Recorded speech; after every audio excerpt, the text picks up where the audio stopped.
Ryan across the middle. Wow. Nice one-handed catch. Just carrying defender, staying on his feet is Clutter. Looks like he's going to get into the end zone. Stafford at the 10, at the 5, into the end zone. He's got one man to beat, he does. A nice ball there. Here they're going to give the ball right in the middle to a huge hole. Send him a postcard. He's way out of here.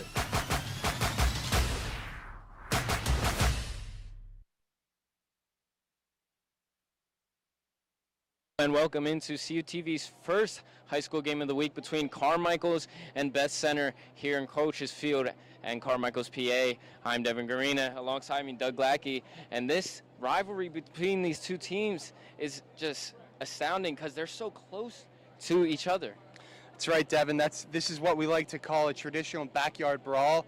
We just passed Beth-Center's school and football field on our way here. And both these teams are in close vicinities to each other, so there's obviously some bad blood. Want to get some bragging rights for who's the best team in the near area. Yes, and something to mention is the last time they faced each other, it was 44-8 in August 21st, 2018, and Beth-Center did take the win, and they are actually on a 8-win streak against this Carmichaels team when facing them. But Carmichael's last game was 18-0 victory versus Brownsville last year. And Beth-Center's last game was a loss against California, 32-27. But it was a great loss. If there is one, that's the one to take, because Coons had 287 passing yards and did it on the ground too with 91 rushing yards. That's right. Their young sophomore quarterback, Colby Coons, was getting it done last week. Unfortunately, was not able to pull out the last-second clutch victory, but he did great. Great two-dimensional quarterback, has great two-dimensional play, and you're going to need that in a high school football environment. If you're able to do that, that's a key to success for sure. And Carmichael's looking to get some revenge and start the year off with a win. And Beth-Center looking to bounce back from that tough loss at California. So stay tuned. We will have it all right here on CUTV. Number 65.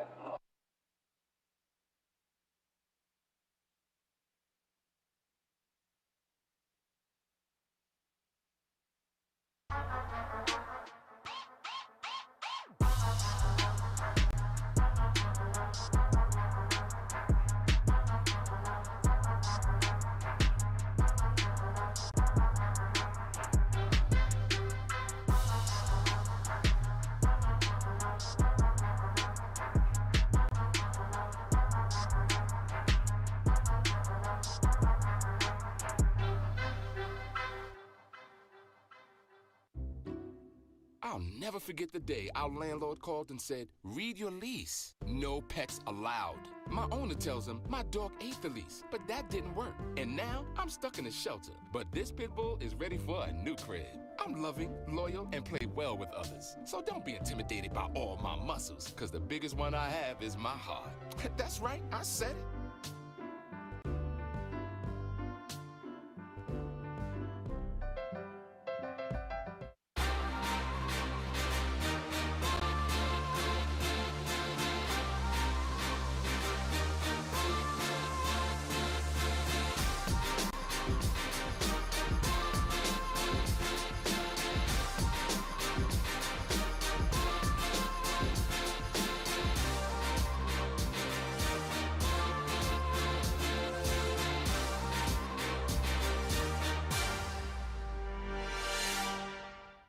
Consider the future.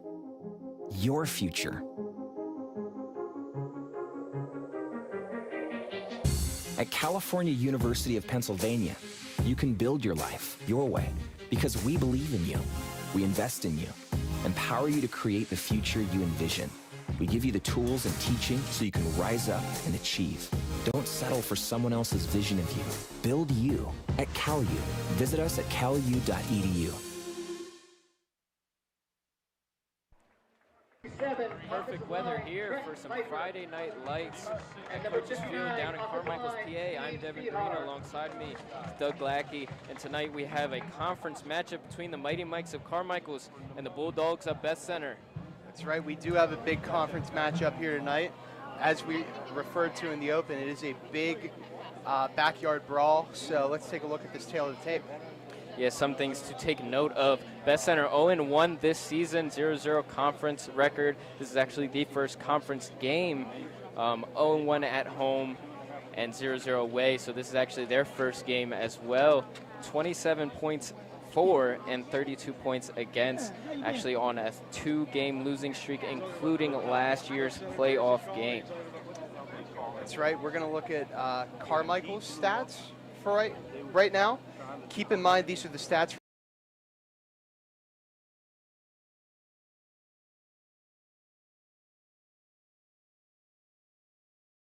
from the 2018 season.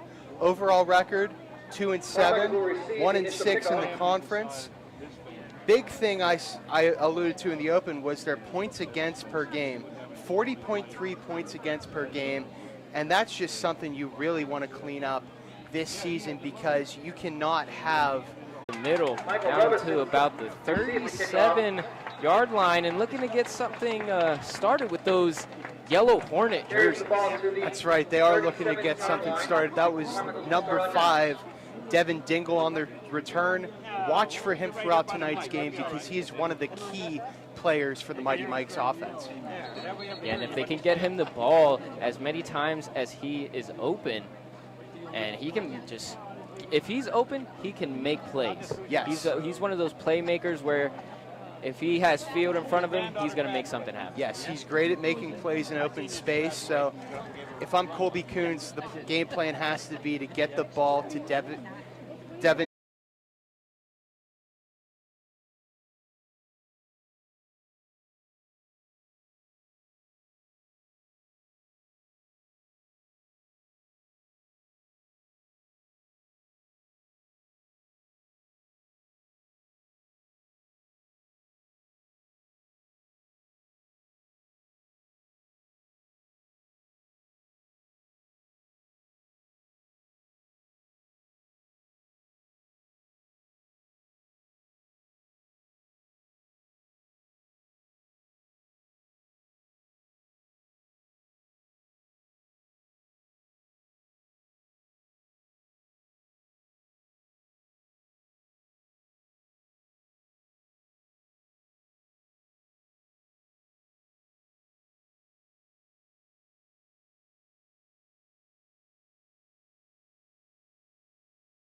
Get an early encroachment penalty, move the chains up a little bit, get a new fresh set of downs before you even started your offensive drive, and that's going to be key if they can execute on these mistakes here tonight.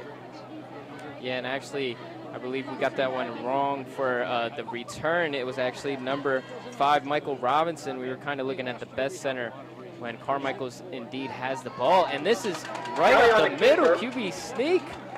Number 13, Kevin Kelly, taking it for the first down. Great play call by Carmichaels to catch Beth-Center off guard. That's right. You need plays like that to catch the opposing defense off guard. That was a great play there by Kelly.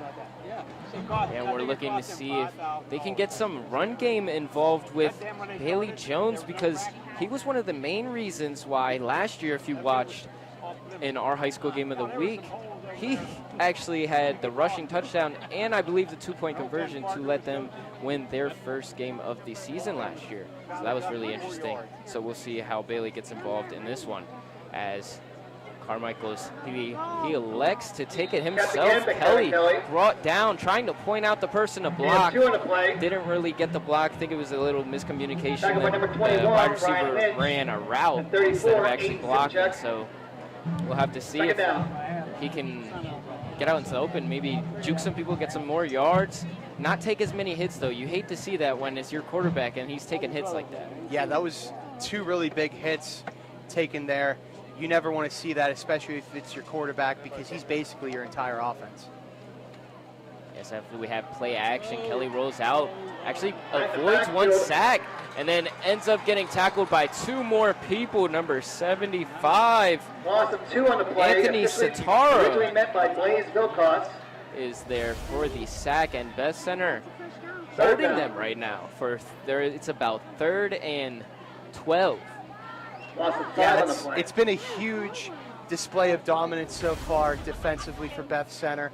This is not what you wanted to see if you're the Mighty Mikes, especially having your quarterback taking so many big hits so early. He just took a hit to the head a little bit going down on that last play, so hopefully he's okay and not shaken up.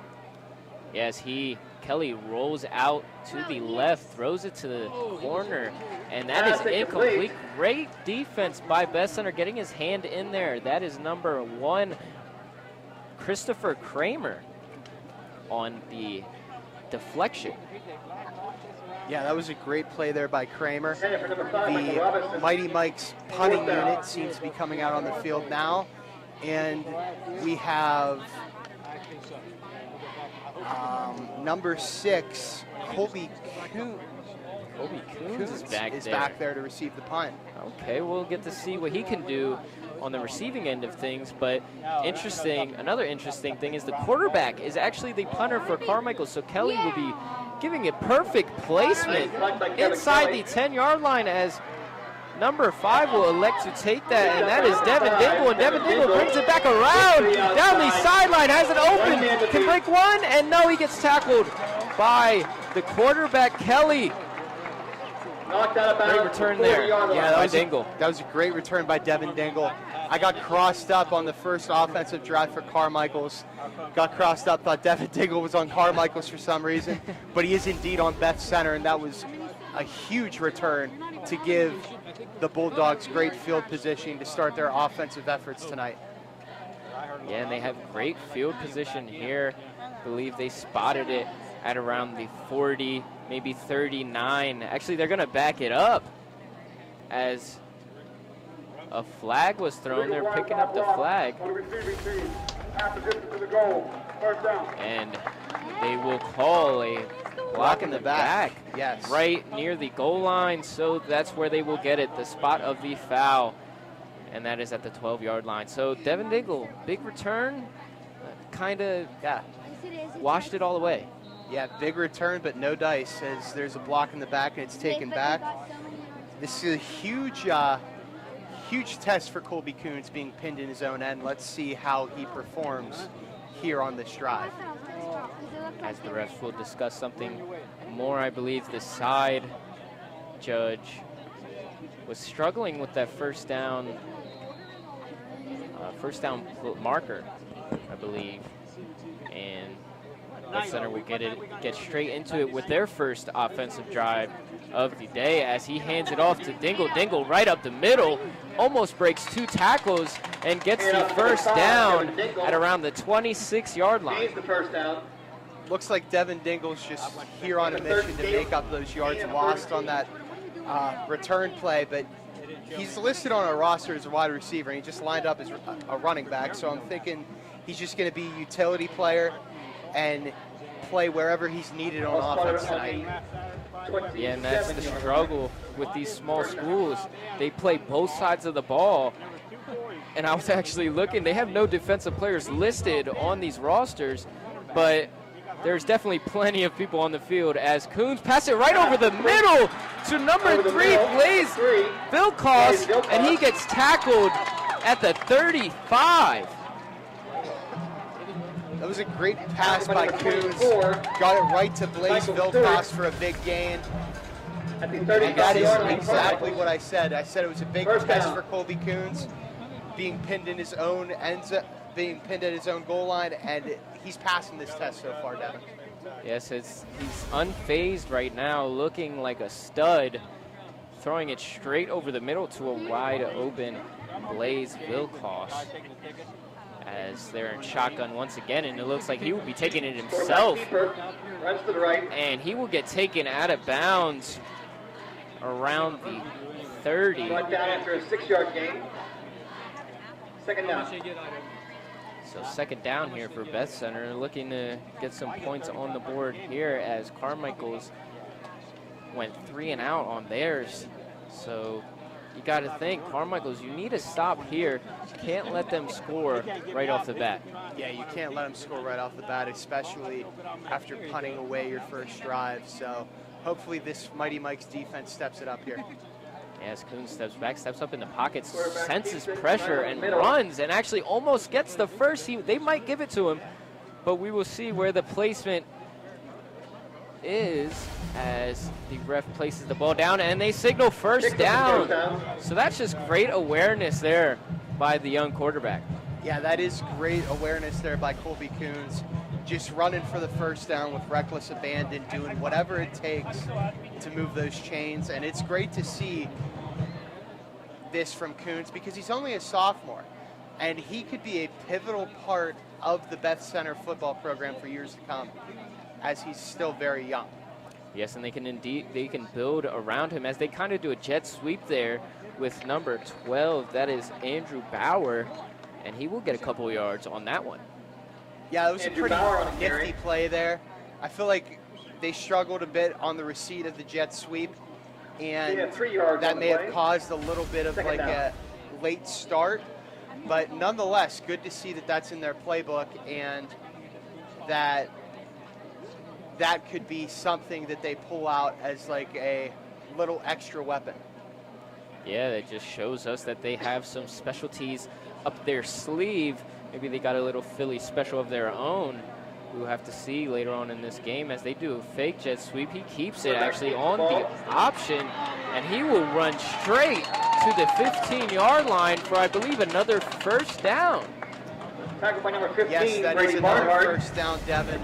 Like I said, Colby Coons is just running around like a wrecking ball right now. He's just running right through guys. He's really eager to take contact, and that's something great to see as a quarterback, that he's not afraid to take hits, and he's able to just do whatever it takes to get those extra yards. And as we mentioned earlier, Beth-Center being so close to this Carmichaels school, actually a lot of the fan section for Beth-Center came out today. Looks like America night. Go America, as Beth-Center hands it right off to Devin Dingle, and he gets dragged down after a nasty stiff arm almost. That could have been deadly. Yeah, that could be deadly. That was a great play on defense, though, by the Mighty Mikes. Number 32, Hunter Voigthofer, in on the tackle, and that was just huge to stop Devin Dingle and not let him get into open space where he can make a play. And one of the things that Carmichaels has to be worried about is the fatigue. The fatigue is going to be a big factor in this game, especially with a lot of players playing both sides of the ball. Beth-Center will take this snap as Coons passes it on the out route to number 1, and he will be down short of the first, and that was Christopher Kramer. Yeah, it was a nice little dump pass to Christopher Kramer. Gets them within the red zone and within their goal line. So hopefully Beth-Center will be able to punch this one in and get on the board early. Yeah, being third down and about 4, I believe. We will see what Beth-Center does with this. Coons in shotgun again as they do a handoff straight up the middle into the in for a touchdown, and that is Ryan Lynch, number 21 for Beth-Center, in for the first score of the game. That was a perfectly drawn up play there, Devin. You saw that the Mighty Mikes defenders thought that Coons still had the ball, and they were all zeroing in on Coons, but completely forgot about Ryan Lynch as he punches it in for the score. Yeah, they were a little bit too late as we will get lined up for the extra point, but great run there, and that is a good thing. Establish the run early, then you can get the RPOs set up and get some good shots down the field as the extra point is up and good for number 30, Tyler Barish, who is listed as a wide receiver. So we have a lot of diversity here on Beth-Center and Carmichaels. So we will be right back here on CUTV.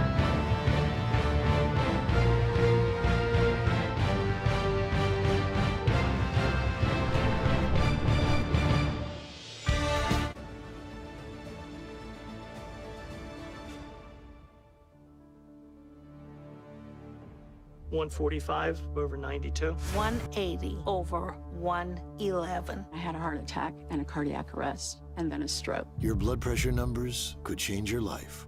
If I would have followed a treatment plan, I would not be in this situation. Lowering your high blood pressure could save you from a heart attack or stroke. If you've stopped your treatment plan, restart it or talk to your doctor about creating one that works better for you. Start taking the right steps at manageyourbp.org. Now I'm, trying to get better, stronger than ever.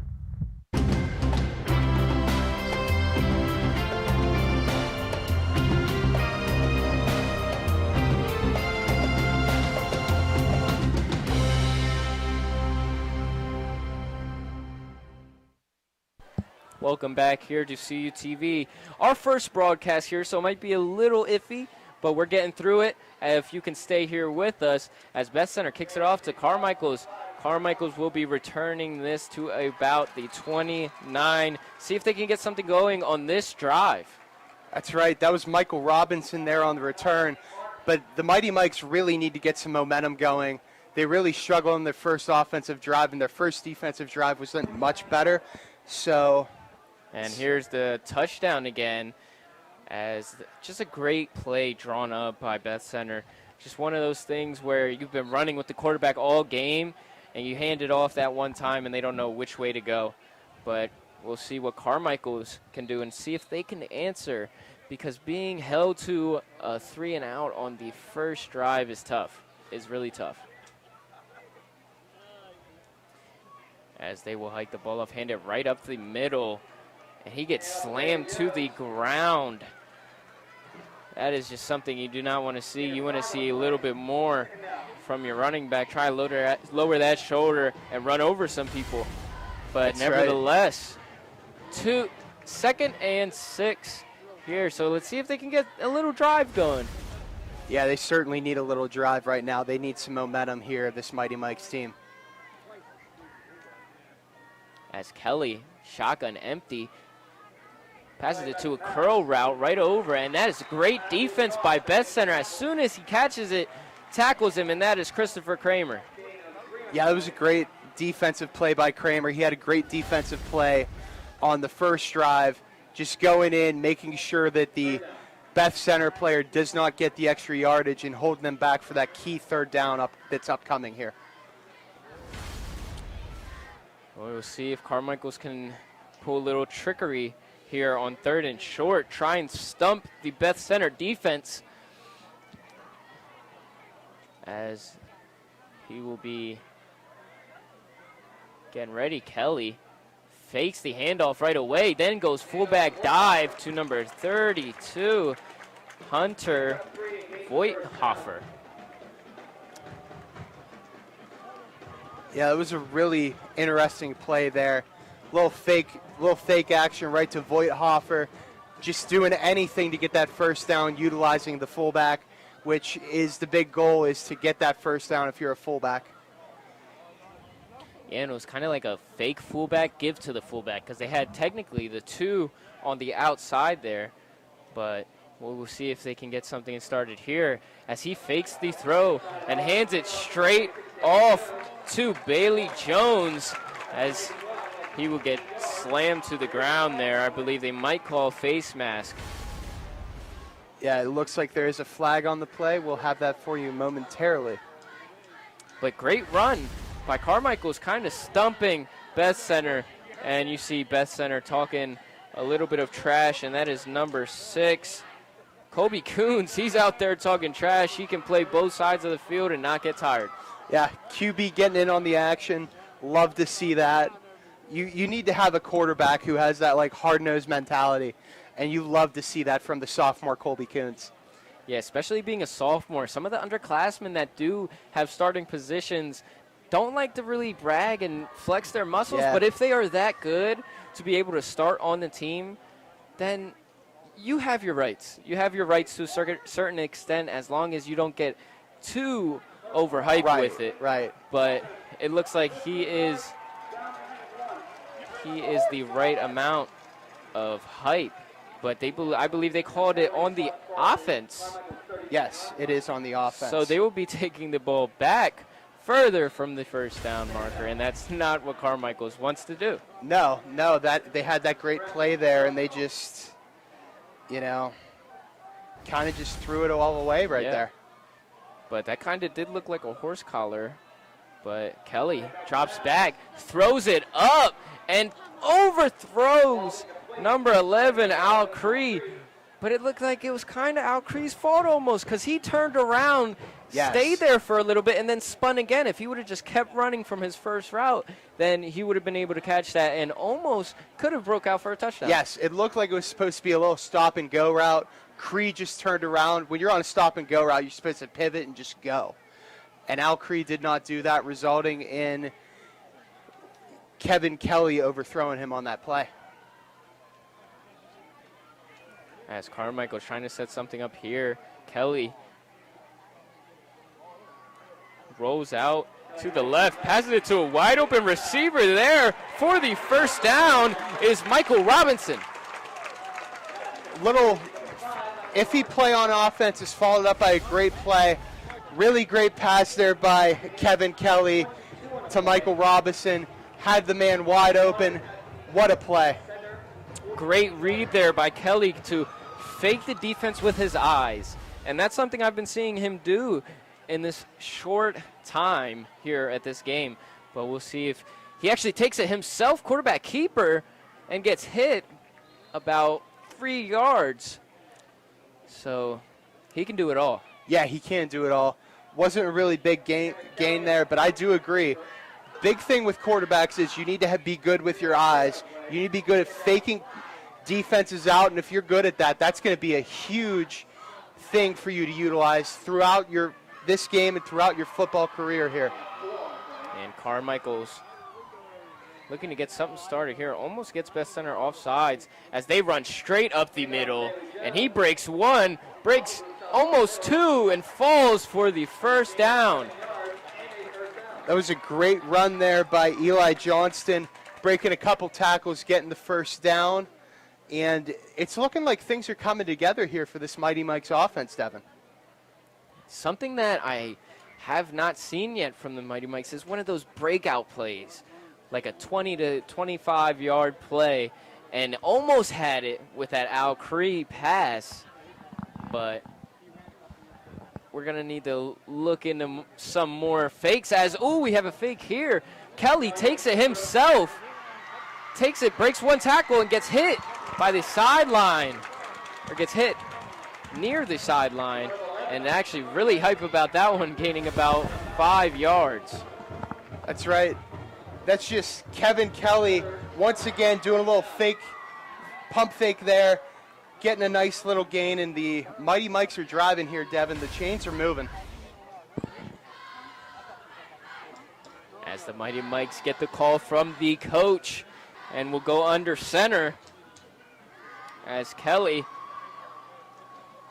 gets another kind of fullback dive play there, and that is Jonathan Lilly. And we did see him the last time we had Carmichaels on this high school football on CUTV, so they love that play. I believe that was the same play that won them the game, got the 2-point conversion, and just Bailey kind of perfected that near the end of the game last year. That's right. It's a little bit of a trickery play.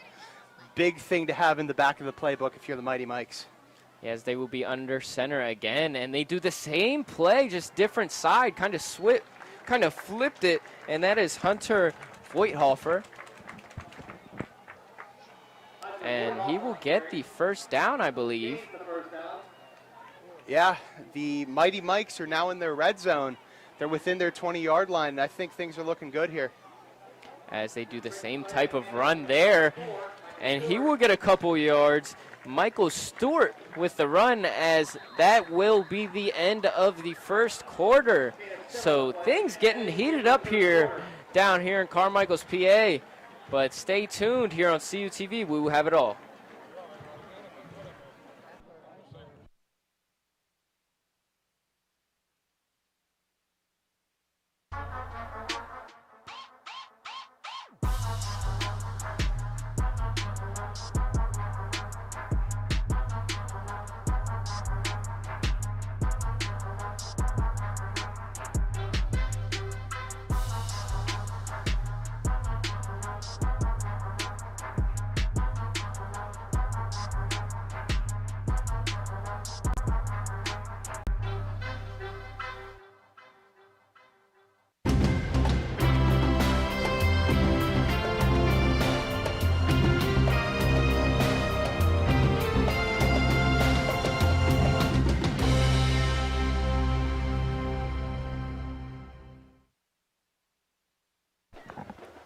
Welcome back, and we're here in Carmichaels, PA, where things are getting a little bit hot. And Carmichaels pushing this ball into their goal line, and Beth-Center trying to hold them off as best as they can. That's right. The Mighty Mikes have really been successful so far in this drive with a little bit of an RB draw play, and that's been huge for them. They've run it on about 3 or 4 consecutive plays, and it's still working. So if it isn't broke, Dev, why bother fixing it? Yeah, definitely don't want to fix something that's not broken. So you see something working, you want to keep doing it. And Beth-Center has no answer for that play so far. I believe they've only gained yards on that play. So we'll see if they bring that out again, as that is usually when Kelly's under center, but he is in shotgun now. And he will take it himself to the right side, cuts up the middle of the field, in for a Mighty Mike touchdown.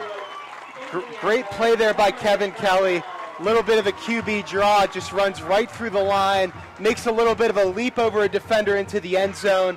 And the Mighty Mikes are on the board here, Devin, and that is something we needed to see as the Mighty Mikes struggled on defense in their first drive. Yeah, as we have a little bit of a different formation here as 3 linemen, but then kind of spread out here, but definitely does look like they are going for 2 with Kelly and Jones still on the field, but with only 3 linemen, how are they going to be able to block that? I've seen this a good bit in my time, Devin. This usually works like a charm. It'll either be like a bubble hitch screen or a little bit of a pass off to a lineman, but it looks like we're going to take a timeout and get a different formation here on offense. Yeah, or maybe just a clearer call, but this is the time to check out that Kelly touchdown once more to put Carmichaels on the board.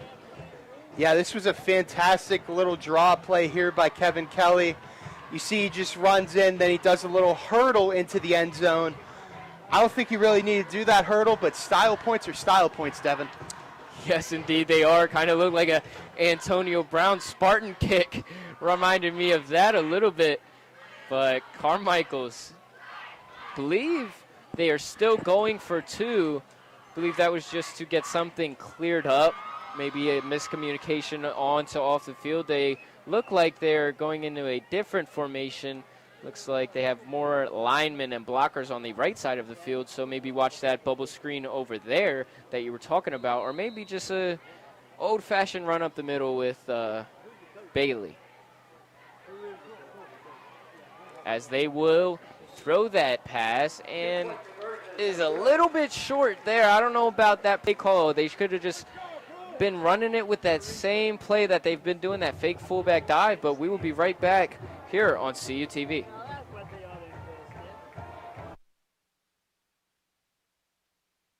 Roll over. Chance high 5. All right. When you adopt a shelter pet, you discover all the things that make them unique. And your mother and...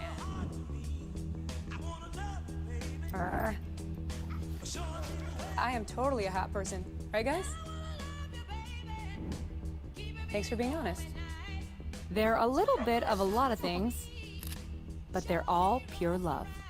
Adopt pure love at theshelterpetproject.org.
Hello and welcome back.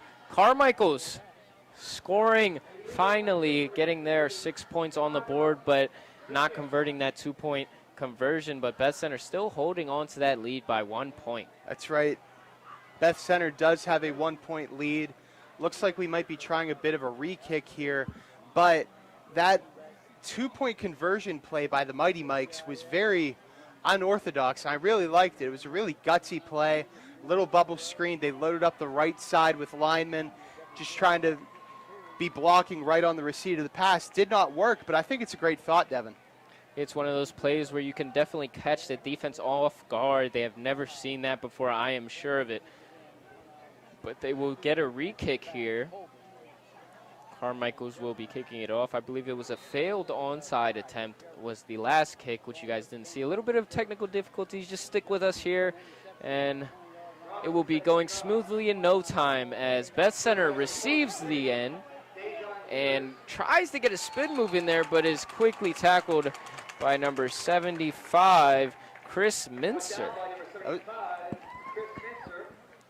As we look at this touchdown once more, one of these Antonio Brown Spartan kicks, as we like to call it over here at CUTV. Kelly just taking it to outside, sees the lane, cuts it right up the middle. Boom!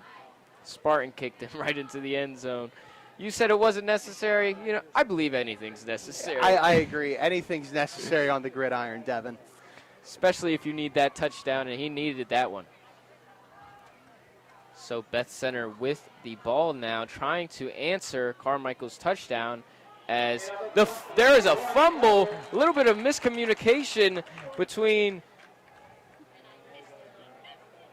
Coons and, as we see a little bit of replay here, kind of strips his own player from the ball, tried to pull it at the last second, and didn't end up working out, but they did recover it, so second down. Yeah, that was a little bad receipt play. Colby Coons just made Ryan Lynch run right into his offensive lineman. As Colby Coons evades two people, steps up into the pocket, throws it out to Devin Dingle. Devin Dingle will take it up the side, break one tackle, and cross midfield. He has a lot of space and gets tackled at about the 12-yard line. Great reception from Devin Dingle, and making a play out of nothing, Coons did. Yeah, great play by Devin Dingle, but even better effort by Colby Coons. Looking like a little Johnny Manziel fake-out play, runs through two defenders, lobs it downfield to Dingle for a huge gain. And Dingle, if he would have kept going to the opposite pylon, that would have guaranteed been a touchdown. Instead, he tried to cut it more straight up the field. But as Coons has the ball again, takes it, quarterback keeper, and gets hit, hard hit, by number 24, Michael Stewart. That was a huge hit Colby Coons just took. He just got rocked, but they're still have great field position by that last big play to Devin Dingle. And let me tell you, man, that was just a fantastic play. Yeah, great play. That is one of those playmaker X factors. And Coons right over the middle to Dingle, and Dingle gets tackled into the end zone for a Beth-Center Bulldog touchdown. That was a nice little slant play there, just perfectly executed.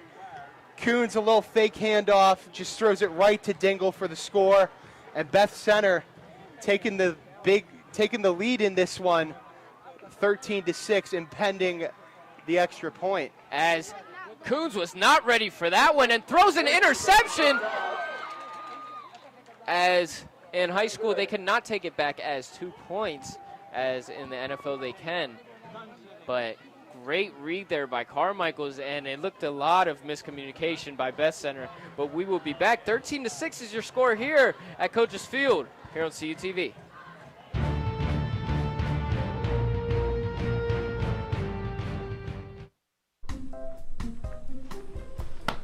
Colin, what's wrong, man? I just don't know how my family back home in Millersburg, Pennsylvania can watch our stuff down here. Well, they could follow us on Twitter, or they could like us on Facebook. Yeah, but what about our sports? How can they watch those? They could watch it live on our YouTube channel. Thanks, man. You're welcome.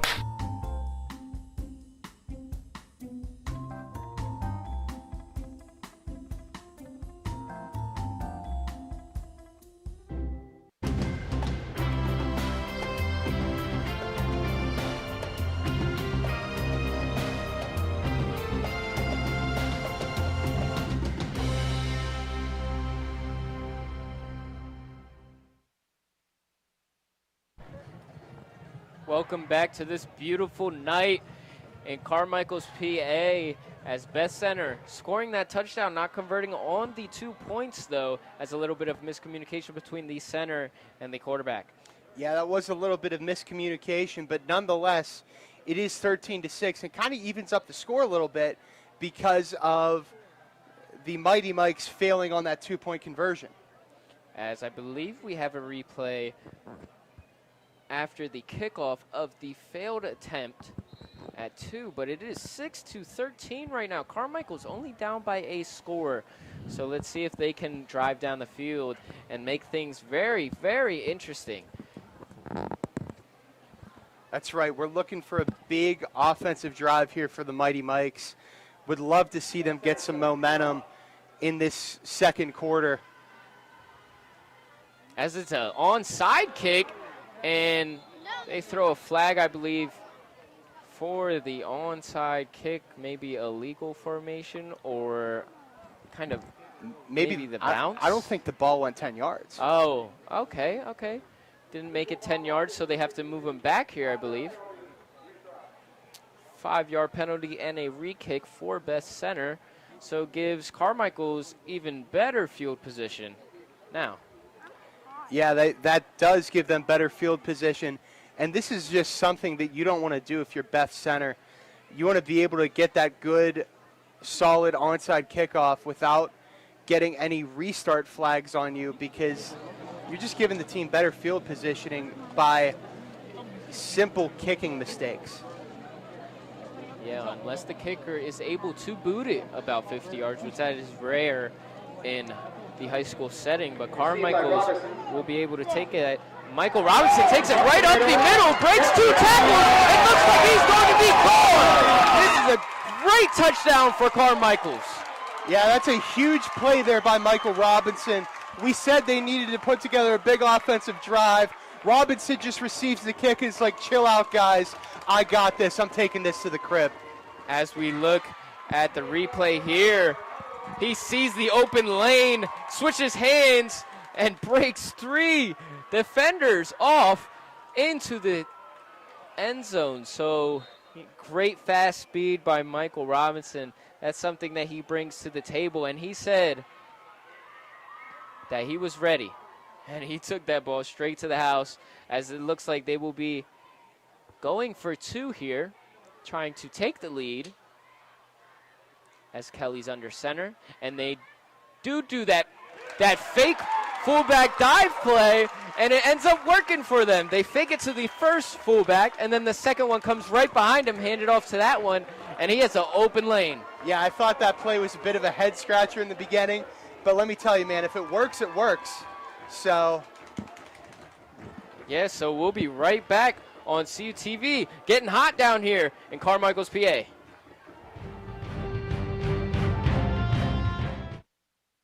Have you seen the new Cal U Vulcan logo around? Have you wondered where to get gear featuring it? Then go to calvulcans.com and click shop. Log on and browse a full selection of men's shirts, women's shirts, pullovers, hoodies, and more.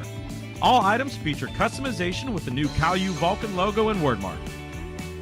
The site also features a full selection of hats, tailgating items, and accessories. Don't be the last person to sport new Cal U Vulcan gear. Go to calvulcans.com today.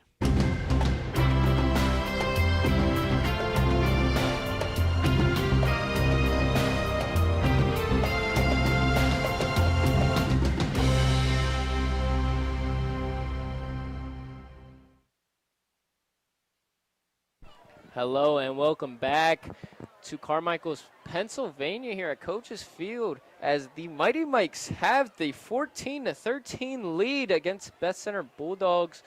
I'm Devin Green, alongside me Doug Lackey, and actually while you guys were away at commercial break, there was a flag for unsportsmanlike conduct, so that will be induced on the kickoff, as they will go back, I believe, 15 yards. Yeah, it's looking like that, Devin. That's the last thing you want to do. You have momentum, so why throw it away like that, doing unsportsmanlike things? Yeah, you hate to see that.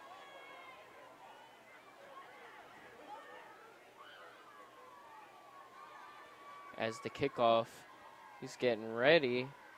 And Michael Robinson almost gets the bounce, the lucky bounce that he needed.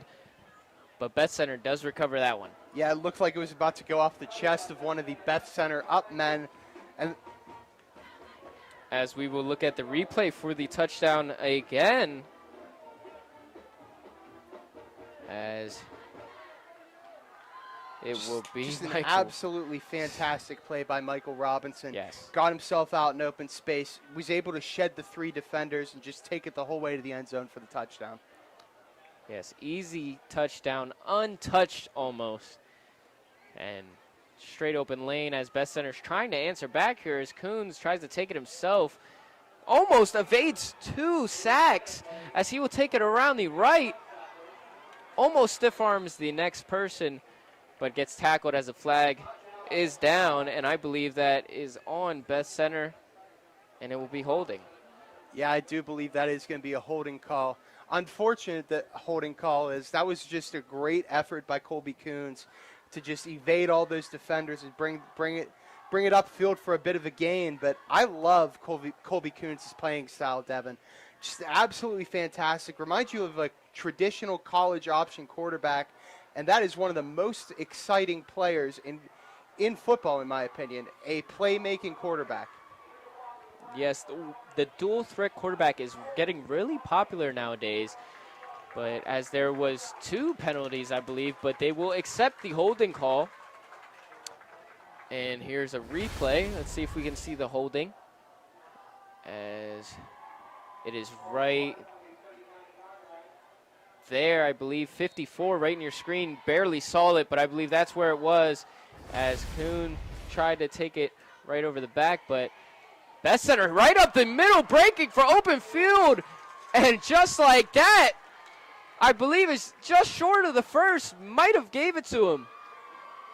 But Beth-Center answers right back with a big play. That was a great play by Beth-Center there. Huge run right up the middle.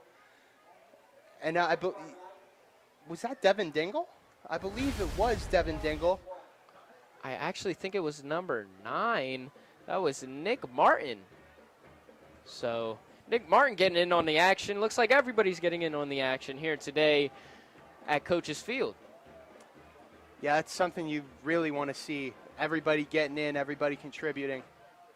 As they do a fake, and he fumbles the ball and gets sacked. That was a great little defensive pressure there by the Mighty Mikes. Colby Coons was faking the handoff and just fumbled the ball a little bit, and everything just got blown up from there. Great effort by the Mighty Mikes defense. Yeah, it looked kind of like one of those pinch buck plays on Madden where it's every single person's blitzing on the line, and they bring that right end straight in, and I believe that's what they did on that one. Kind of had him really confused and ended up dropping the ball. But we will see if Beth-Center can answer here as they fake the handoff, and he keeps it himself, and I believe gets the first down, but looks like he's hobbling a little bit, and you don't like to see that, as I believe he did get hit in the knee area. We will look at the replay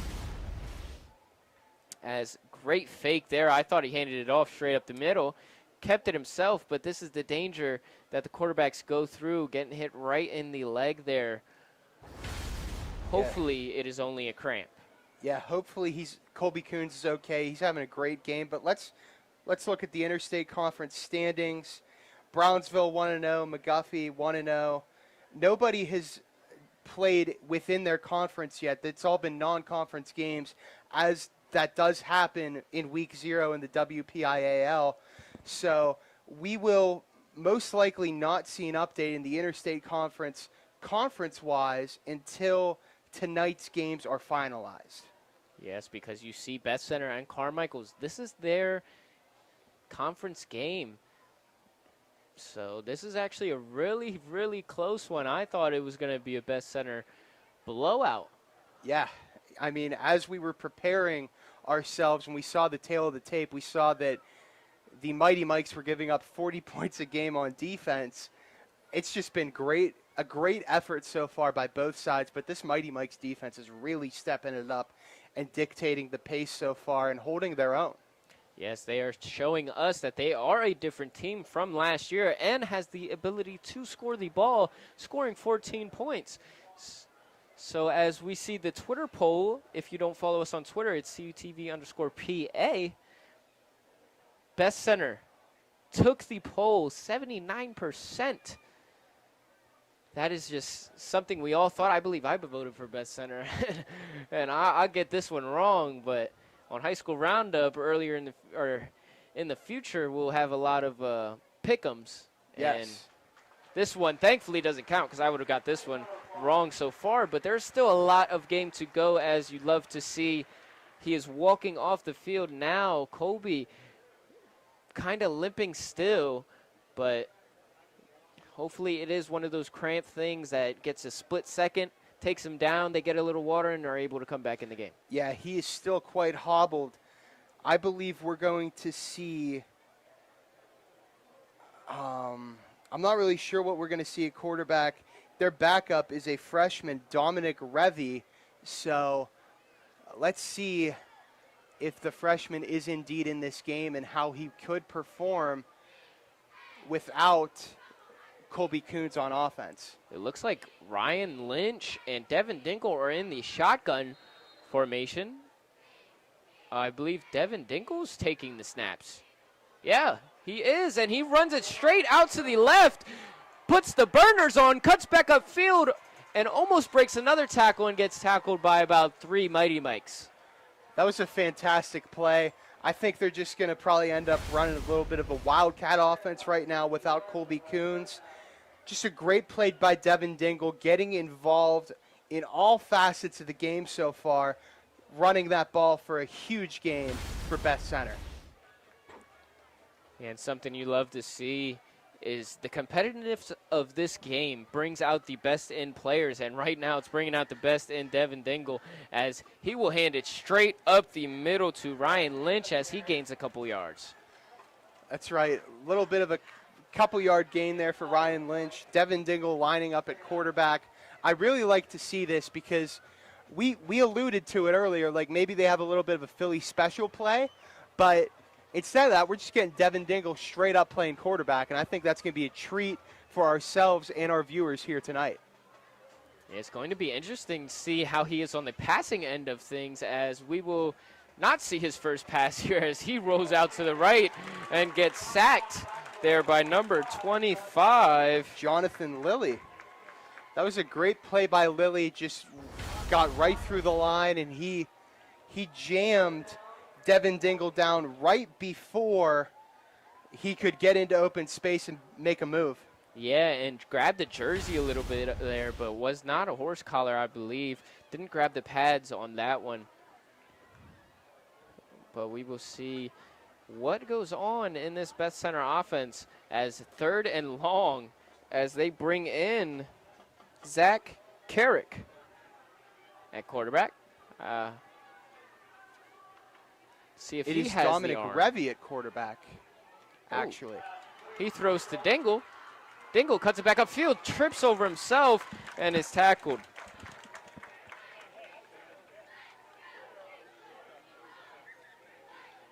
That was a nice little play there by Dominic Revy, throwing it off to Devin Dingle.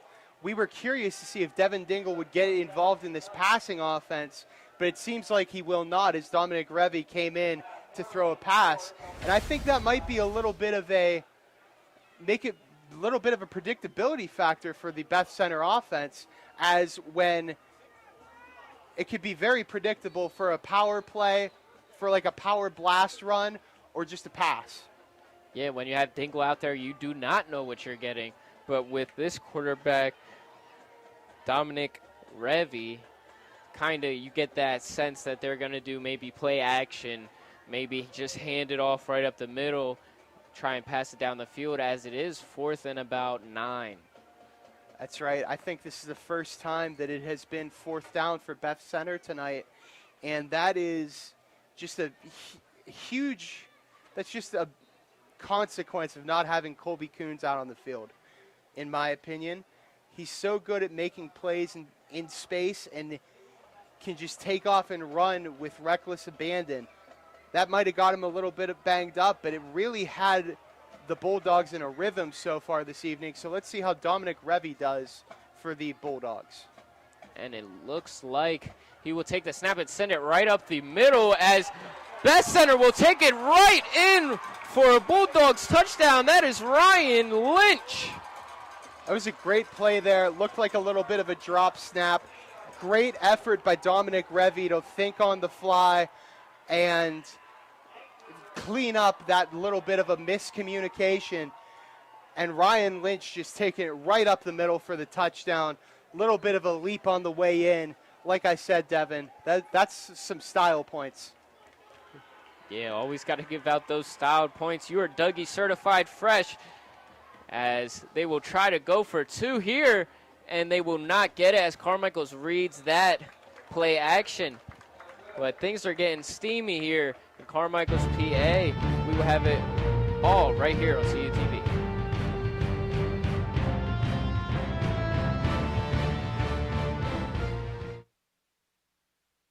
Consider the future. Your future. At California University of Pennsylvania, you can build your life your way because we believe in you. We invest in you, empower you to create the future you envision. We give you the tools and teaching so you can rise up and achieve. Don't settle for someone else's vision of you. Build you at CalU. Visit us at calu.edu.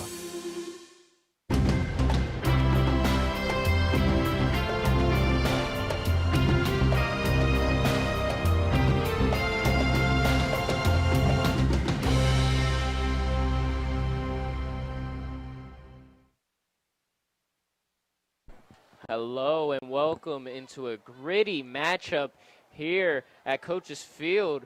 19-14, the Bulldogs of Beth-Center have the lead, but the Mighty Mikes of Carmichaels are right behind them. Yeah, the Mighty Mikes are hanging around, Devin. I think we got more than we bargained for in this matchup. Really back and forth matchup. I don't think that's what we expected at all, but nonetheless, it makes the setting perfect. It gives it more of a intense feeling, as this is a great backyard rivalry and this has been a great game thus far. As Beth-Center getting ready for the kickoff, tries another onside. Carmichaels receives it and gets trampled by about 3 Bulldogs. Number 34, Eli Johnston, received that and just got absolutely gobbled up by the Bulldogs defense. But let's look at this touchdown. Dropped snap. Dominic Revy hands it off to Ryan Lynch, and Lynch just takes it right up the middle for the touchdown. Great little improvisation by Revy, but an even better run by Lynch. Yeah, and putting a lot of pressure on the freshman quarterback is not what you want to do, and that's what the coach is letting you know, that he will run it right up the middle on Carmichaels, as Carmichaels does a little sweep to the outside with Bailey Jones, and he will take it for a couple of yards. Indeed he will, Devin. That was a nice little play by Bailey Jones.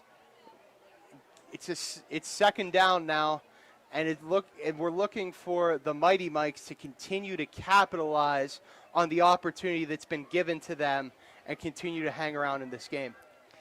Yes, another thing to mention, if you are watching on CUTV Sports 1, our YouTube Live, I have 2 cousins watching right now, Jordan Bechtel and Adrian Morgan, so shout out to you guys in Bloomsburg, as Carmichaels, Kelly takes it right up the field, cuts it back, and gets first down and more.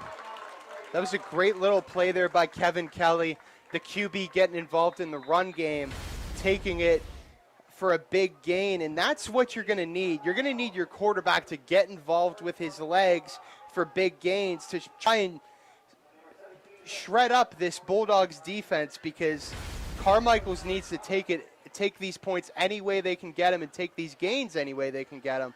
So great to see Kevin Kelly get involved with his legs there. Yeah, showing what Coons was doing on Beth-Center side, and now that he is out, they kind of want to capitalize on this one because he was on defense as well, probably one of the more prominent defensive features, being a defensive back, I believe. Looked like he was in there at safety, and when you're... And high school roundup, that is also going to be on our YouTube page, CUTV Sports Run, also on the CUTV channel that we get at California. So that will be coming up about next week, I believe. I think Monday or Tuesday will be the air date. Tuesday will be the air date of that one, so we will be recording that. That's right. We'll be looking forward to doing that. It'll be my first time doing roundup. I'm really excited about it. Our GA, Colin Kirkwood, laid out everything that was expected of us, so it's looking like it's going to be a great show on Tuesday. Yeah, Colin bringing it back for one more year with CUTV here as a GA, and Carmichaels sweeps it right over to Bailey Jones, and he takes it for about 5 yards. Easy gain for him, and it looks like Carmichaels is moving with ease down the field. Yeah, it looks like the Big momentum is really on the Mighty Mike's side here, and they're just really trying to capitalize as frequently as they can so that they can hang around in this game, because I think that they're a huge underdog in this game, and they know that, and they're looking to really bring out a big upset tonight here in Carmichaels, PA. As they do one of those fake fullbacks and then gives it to the fullback, and that will be Jonathan Lilly, as a flag is thrown, I believe. But just that play is unstoppable. Yeah, it's lightning in a bottle for this Mighty Mike's offense. Just absolutely fantastic play. Looks like there's a holding penalty, so we're going to be taking it back a little bit. Let's see if you can see it here, and I believe it was number 66, I believe, in the beginning of the play that you kind of saw in the top right of your screen. Saw a little bit of a jersey grab there. Most definitely. As Carmichaels and Kelly will look to see what coach wants them to run.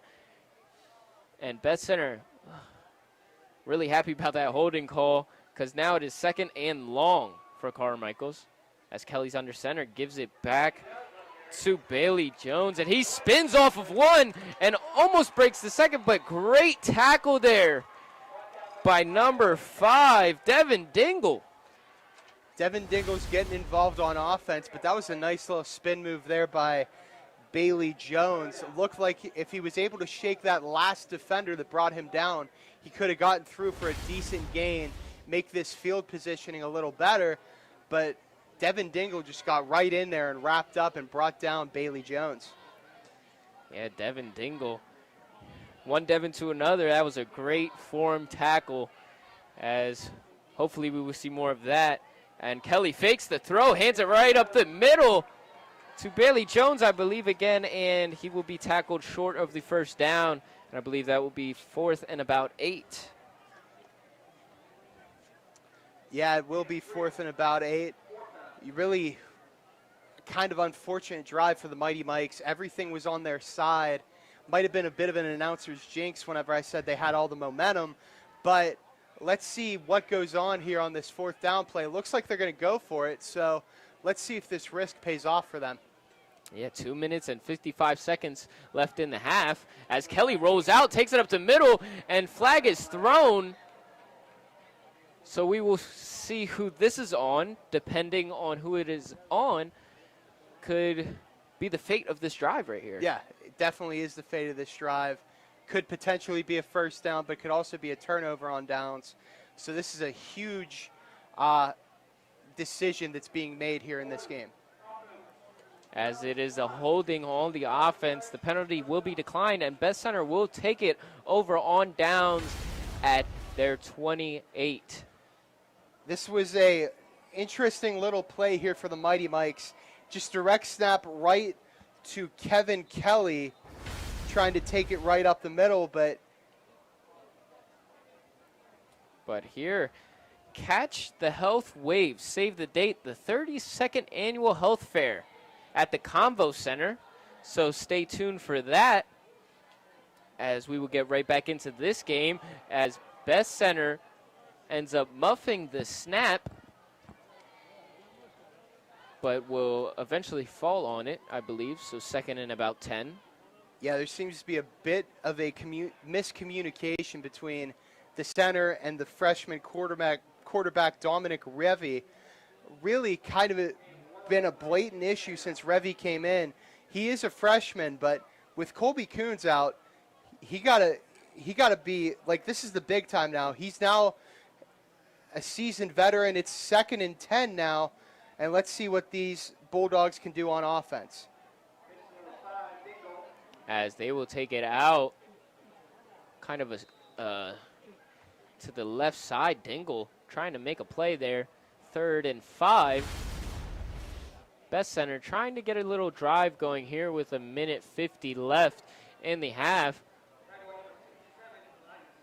Yeah, this is a huge drive for the Bulldogs, because if you can score another touchdown and take a somewhat commanding lead into the half, that will be huge for you coming into the second half, with the Mighty Mikes still trying to claw their way back into this game and remain relevant throughout the night. As a little bit of miscommunication between Dingle and the quarterback Dominic Revy, as he will get sacked in the backfield, I believe. 4th and 5. Yeah, that did look like a bit of a miscommunication there. Looked like Dominic Revy was just running for his life at that point and got gobbled up by the Mighty Mikes defense.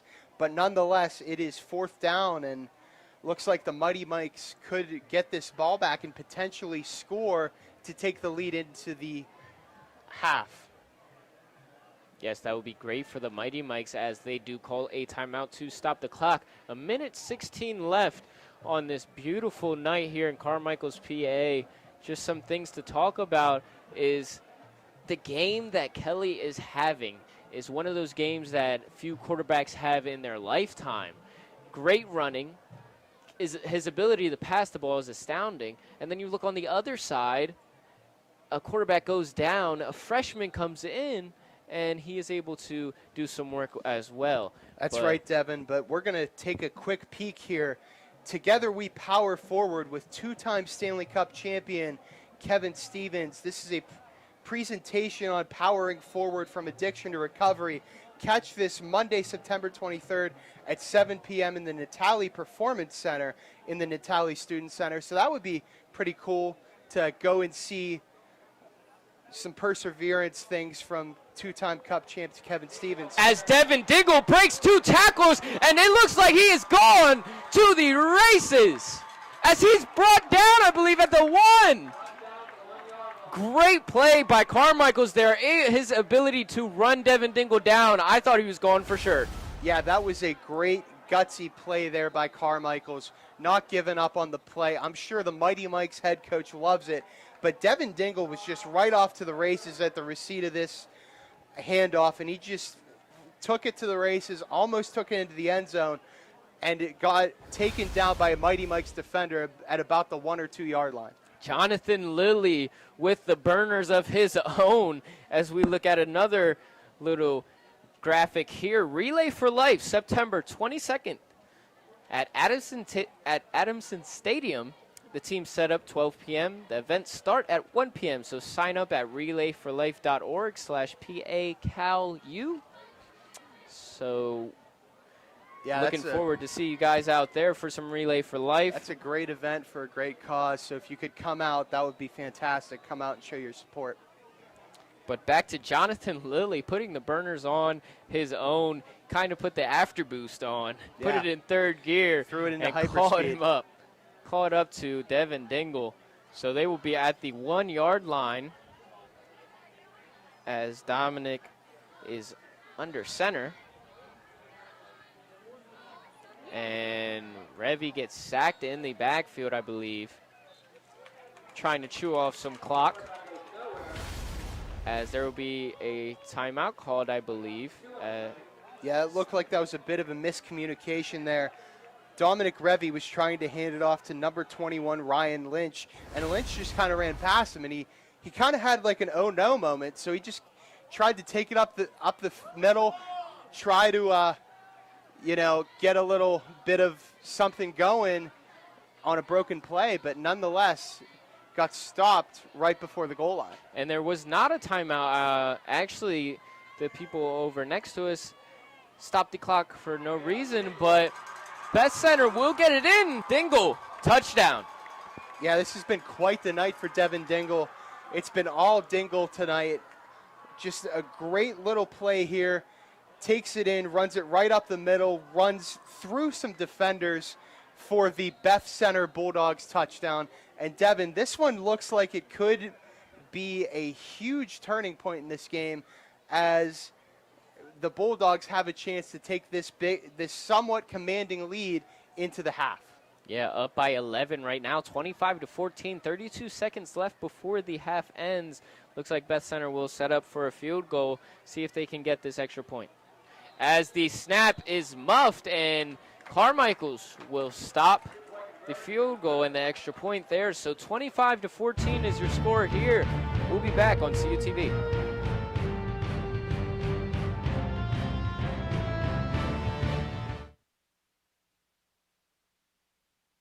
Pride and passion drives the Pennsylvania State Athletic Conference. From 55 NCAA championship teams, 294 individual national champs, and counting. Who's next? Make the PSAC yours. PSAC Proud is winning in athletics and in the classroom. Over 3,100 PSAC student athletes are honored as scholar athletes. It's a perfect mix of athletics and academics.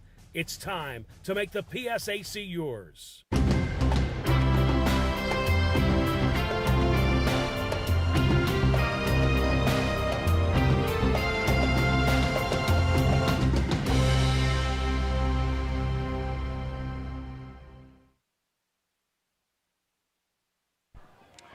Hello and welcome back to Coach's Field. I'm Devin Green. Alongside me, Doug Glackey.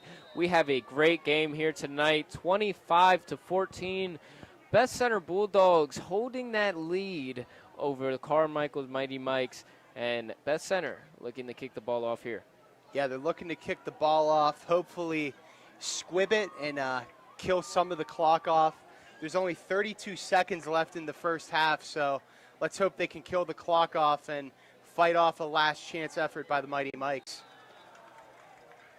As they try the onside kick there, more of a longer onside kick, so maybe would qualify as one of those squib kicks that you were talking about. 30 seconds on the clock here, but the Mighty Mikes have a lot of hope. But here's the Beth-Center touchdown once more.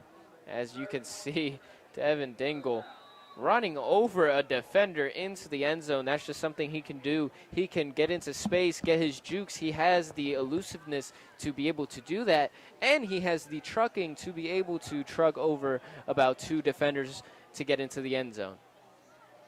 As Kelly snaps, gets it, and throws it downfield, a little bit short of his receiver, number 25, Jonathan Lilly. And Jonathan Lilly saved the initial touchdown by Devin Dingle, which would have been like a 70-some-yarder run, but he had the heart to chase him down.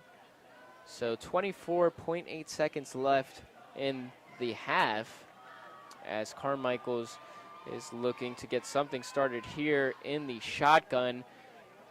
Looks like he's in the empty set with four receivers on the right, and it's a QB draw right up the middle. Kind of stumped me on that play call because you're letting the clock run a little bit unless you just want to take it into halftime with this score. Yeah, I was kind of surprised by that, but it looks like they're going to call a timeout here. I said it was going to look like they might just take it into the half, but I feel like if you're the Mighty Mikes, you have to be thinking all pass. Even if your passing offense isn't so great, in this situation, you just got to lob it down the field and hope that one of your players catches it, because if you can get a touchdown going into the half after bending a little bit but not breaking, that would be huge. Yes, it would be huge, and definitely, and one of the people to look out for, Brady Barnhart, a receiver, Al Cree, one of the receivers, and Michael Robinson, a receiver that returned a kick actually earlier in this game. So we will be looking out for those three even they have Bailey Jones lining up on the outside sometimes, and Jonathan Lilly. So we will see who they have out on the field. Looks like Jonathan Lilly is out there. So is Brady Barnhart and Al Cree. Michael Robinson and is I out believe there too. Michael Robinson is all the way on the far side of your screen, as Kelly is in the empty set, and he runs out of bounds, and that will be Al Cree for the first down. Great awareness to get out of bounds there. 5 seconds left. You have a little bit of time. You're at the 37-yard line.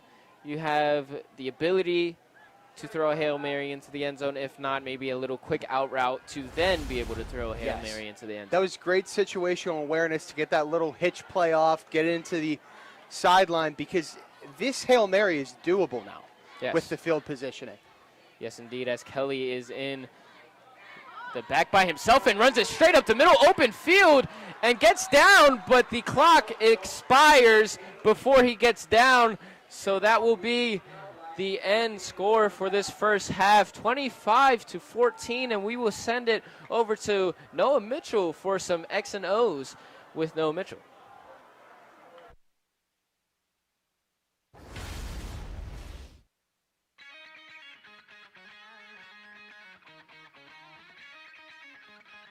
Hello, my name is Noah Mitchell, and welcome in to X's and O's. I play college football, here to show you guys some drills and some tips that I wish I knew coming up playing football.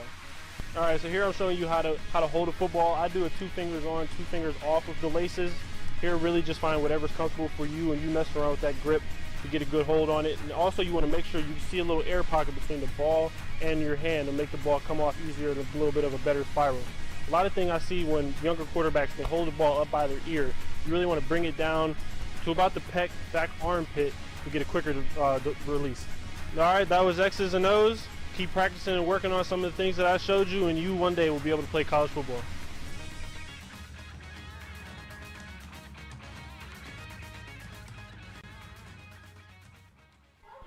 Welcome back here on CUTV.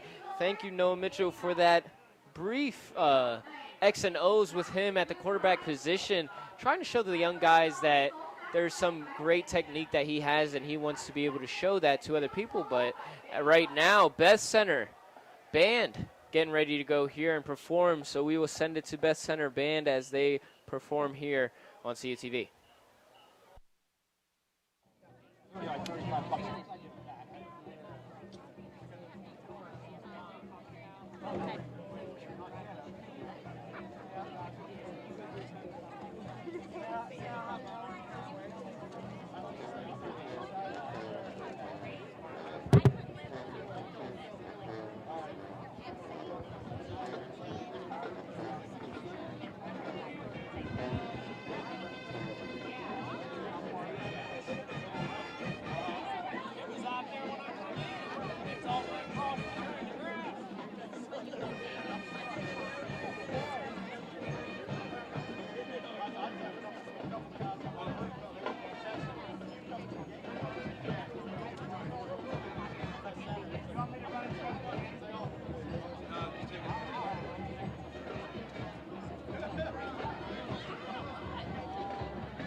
Painted Black, and so does Mick Jagger of the Rolling Stones. Enjoy our next performance of Painted Black. Time comes, I'll get a break. I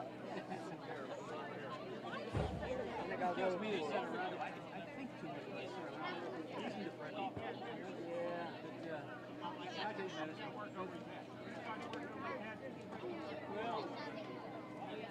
It's a good program. I like to watch those Vickers. And she made me want to too.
For the final song of the night, we will transport you to a place that is said to be hidden in the Himalayan mountains. Shambhala by Three Dog Night, featuring soloists Kristen Hardy and Ian Wright.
I would like to give a huge thank you to the people making this show possible.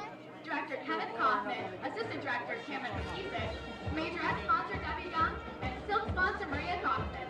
My name is Taylor Donis, and I would like to thank you for joining us tonight. And remember, peace, love, and tranquility.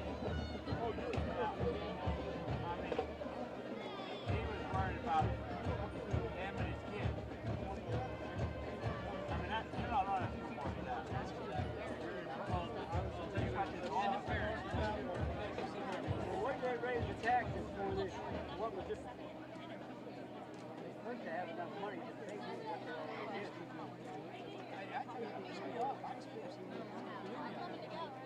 I'm the black sheep. I'm the only one who lives.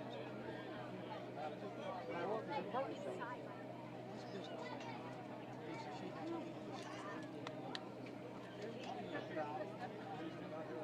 Just keep doing it. I tell you, I agree with it. It's not fair to our people. Hell no. Well, this law was three representatives working on it. I think that's true. I don't know how they're going to come up with it. Good evening, ladies and gentlemen. This year, the Carmichaels Area Marching Band is going to make you wonder what's in store at the band under Senior Drum Major Claire Dursa and Junior Drum Major Major Ethan Lashinsky, perform a film show that has been signed, sealed, delivered, and all yours. These tunes will have you thinking, aren't they lovely, as they march their way straight into your heart. So sit back, relax, and enjoy. By the end of tonight's show, this band is sure to be the sunshine of your life. Goes to the school district that the gas bills are in. Yeah. Same as the coal one. Then you'd have your school district back in the 60s, but it's the coal money, they got money. Well, Wolf, that's what he's trying to do. He's trying to put a tax on it. Building new wells. Yeah, but it goes on with the Harrisburg money. Yeah, but then when if they pass this school board thing about school tax, the taxes will go up 1.8%. But everybody's going to pay. Not just the landowners, you know.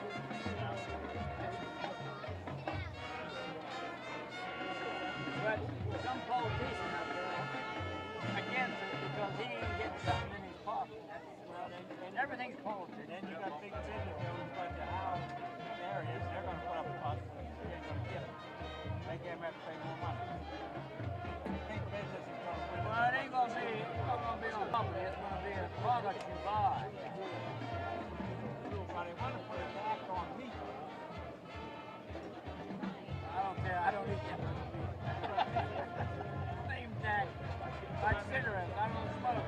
I don't use tobacco. Same tax is only one. I mean, you're going to tax meat. They want everyone to be vegetarian. Well, I don't think they'd be able to do that because that's food. There's no tax on food. They'd have to tax the rest of the food. They're trying to save that cow out in the field, eat that grass, and that's how pork has methane going into the. You know what I mean? They're getting rid of all the cattle. Well, I'll tell you what, you might be right because they're always figuring out a way to tax you. Oh, yeah. Now, I read an article. This guy told me, we're not having no reform. He said, what we're having is first rotates through the side. Eventually, in a couple years, we'll start moving away from the side. Same rotation. Then you get back to the winter like you used to have. Well, we're supposed to have bad winter this year.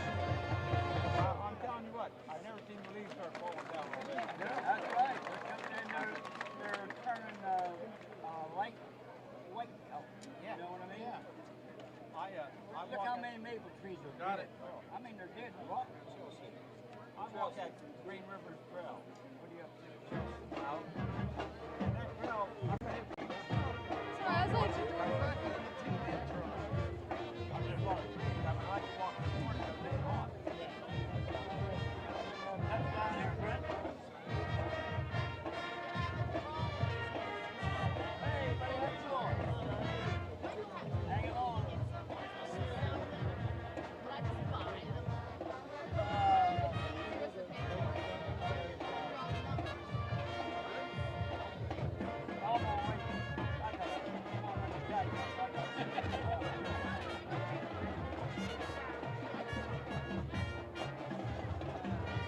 Ride that motorcycle in?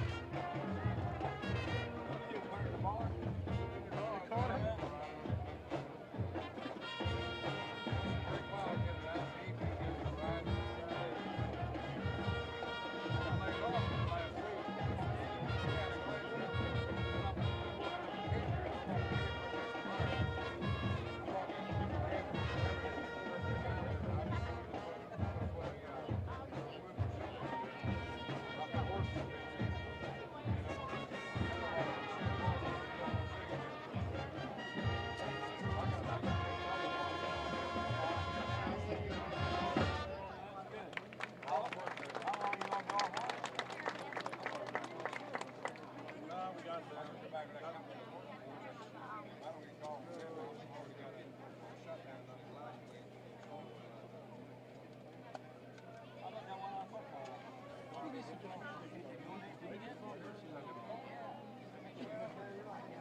I think we should get the ball first. I can't remember. You kicked off with everything? No, I thought you were about to.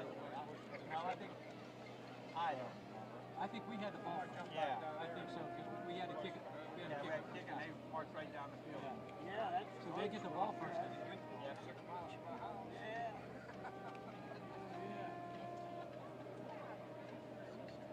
Yeah, that's close.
Be a little smarter.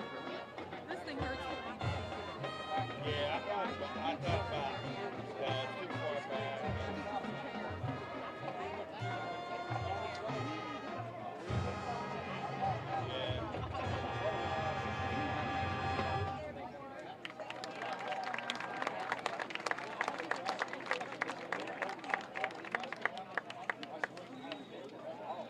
We should have just brought our stadium chairs and just set them over on the side. Yeah.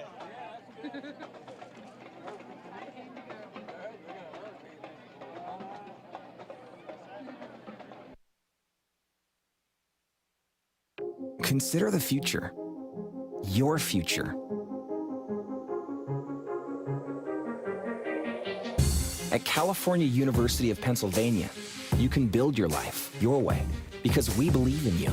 We invest in you, empower you to create the future you envision. We give you the tools and teaching so you can rise up and achieve. Don't settle for someone else's vision of you. Build you at CalU. Visit us at calu.edu.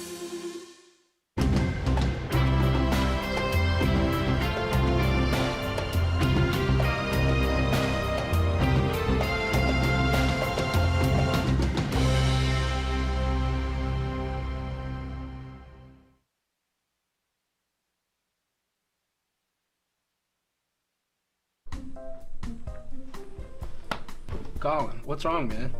I just don't know how my family back home in Millersburg, Pennsylvania can watch our stuff down here. Well, they could follow us on Twitter, or they could like us on Facebook. Yeah, but what about our sports? How can they watch those? They could watch it live on our YouTube channel. Thanks, man. You're welcome.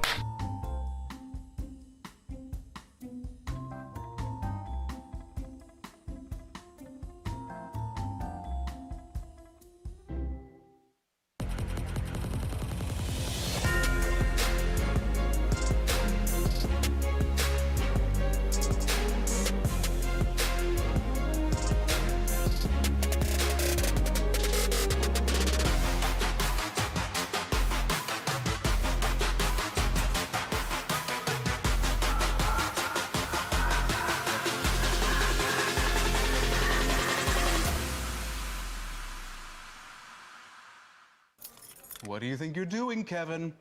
Was just gonna drive home. There are several warning signs present that you shouldn't be driving. Like hearing voices? Like your text-to-emoji ratio? Oh man, the selfies.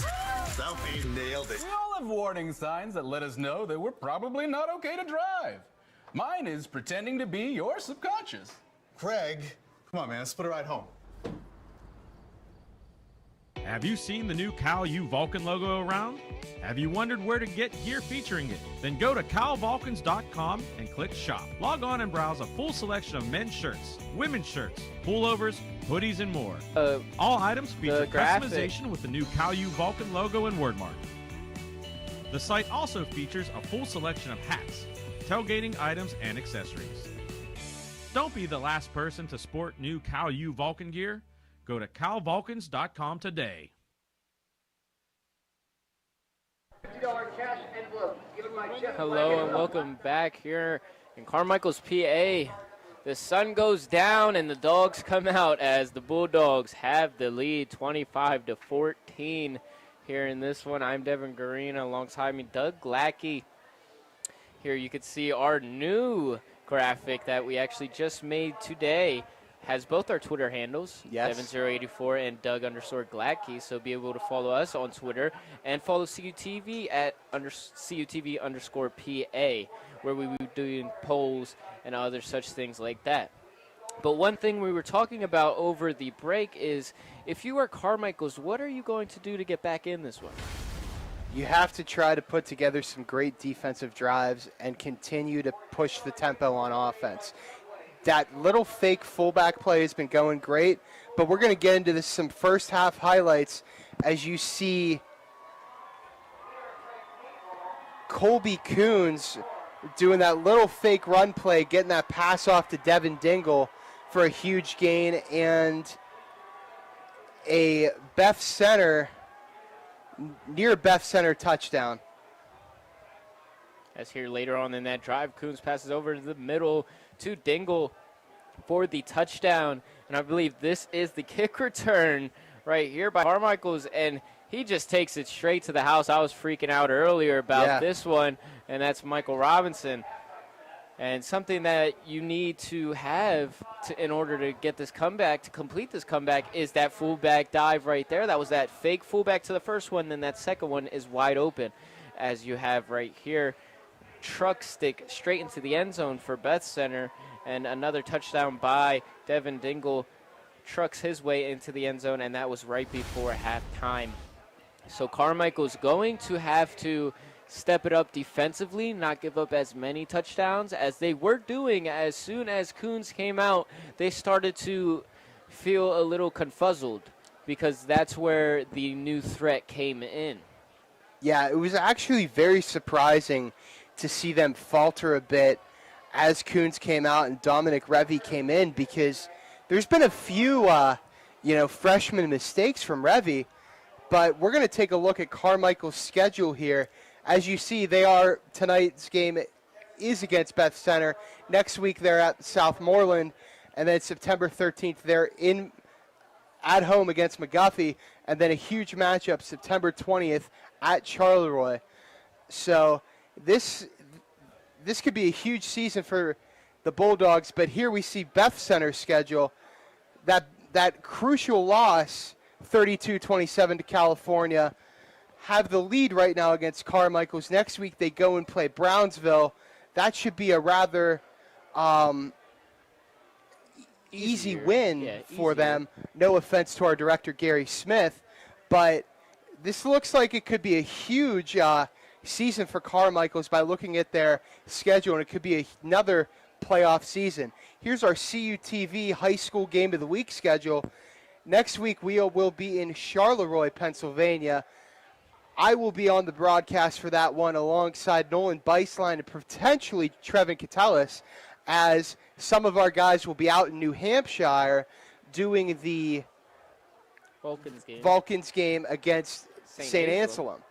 And then the 13th we have Burrell at Uniontown in a Friday the 13th matchup. It's September 20th, one of our biggest high school games of the year, Quaker Valley at Elizabeth Forward. That is our live PCN game of the week. We will be live on television on PCN, and that's a huge thing for us, Devin. Yes. Big thing, big exposure, big opportunity, so I'm really excited for that one. Yeah, great opportunity for us, as it is a student-run production other than our director, Gary Smith. But right now, Colin's directing things, throwing the shots out there. But as we go back to the half the other half of the game is Beaver and at Ringgold, and that will be another good game for us. But as you said, we will be in New Hampshire for the California Vulcans at St. Aislinn. So we will see how that will go, and that will be interesting for us as a couple of the people that work with us. You have Noah Mitchell. He's out there playing, doing his thing on the field, and one of my close friends, Jermaine Stevens, a.k.a. Juice, is going to be on the field playing as well. So shout out to them too, and hopefully the Vulcans can have a great season this year and go far in the playoff run. Yeah, I think we're expecting a lot out of this Vulcans team. I think that they could go really far, and we could potentially be not having a Thanksgiving break ourselves. We could potentially be in a conference championship. I don't want to jinx it. I'm going to hold my breath, but that would be really cool to see. Yeah, you're having a lot of announcers jinx today, but Beth-Center, one thing that they have to do to keep this lead is run clock. They have Devin Dingle. They have the assets to be able to run the clock out, even potentially off the run get scores, which that's something that they have to do, especially on this first drive. You think if you get a long drive, take it down to at least 5 minutes maybe, even less, then you're looking at a great turnout for Beth-Center, as Beth-Center tries to take it around to the outside, doesn't get really any yardage on the return, maybe about 2 or 3 yards, as he was just running laterally. That's right. That was number 9, Nick Martin, on the return. And you're right, Devin. A lot of lateral running there, just trying to find space, and he just couldn't find any space. So this was a great effort by the Mighty Mike's special teams unit to, suffocate Martin a little bit and allow him to not get much of a gain. As Beth-Center Bulldogs have the ball at the 40, at their own 40-yard line, as we have Devin Dingle getting the handoff, breaks it to the outside, cuts back in, and gets the first down. I believe he was thrown for the first down as the tackler kind of threw him, spun him into the first down. So I think he will break that plane, and they will call it a first down. Oh, yep, we yes. are moving the chains here. So that will be a first down run for Devin Dingle. But really great play for Dingle, and you said it in the open, Devin. They need to just keep running, pounding the run offense down the Mighty Mike's throats, and just continue to kill this clock. Yes, indeed, because that really takes Carmichaels off the high horse of scoring 14 points and holding them, as Dingle tries to cut back, make a play, breaks one, goes up the right sideline, does a little hop step, and doesn't fake nobody, but there is 2 flags, and we will see what these calls are. I believe one might be holding in the backfield, and another, I don't know what the second one would be, maybe face mask on the defense. So they might be offsetting penalties here as you look at that. But it looks like Beth-Center is moving back. So we'll see what the calls are. Oh, wow, there's actually 3 flags on the play. A lot of laundry out there, as Dylan Goday would be saying. Shout out to him down there in West Virginia doing his thing. Mr. Weatherman. Yep. And Danny Beck down in Tampa Bay, Florida, working with the Buccaneers. Great guy, great person, out there working his butt off. And another person, an alumni, Stephen Ruffin, doing his thing down there, I believe, in West Virginia. So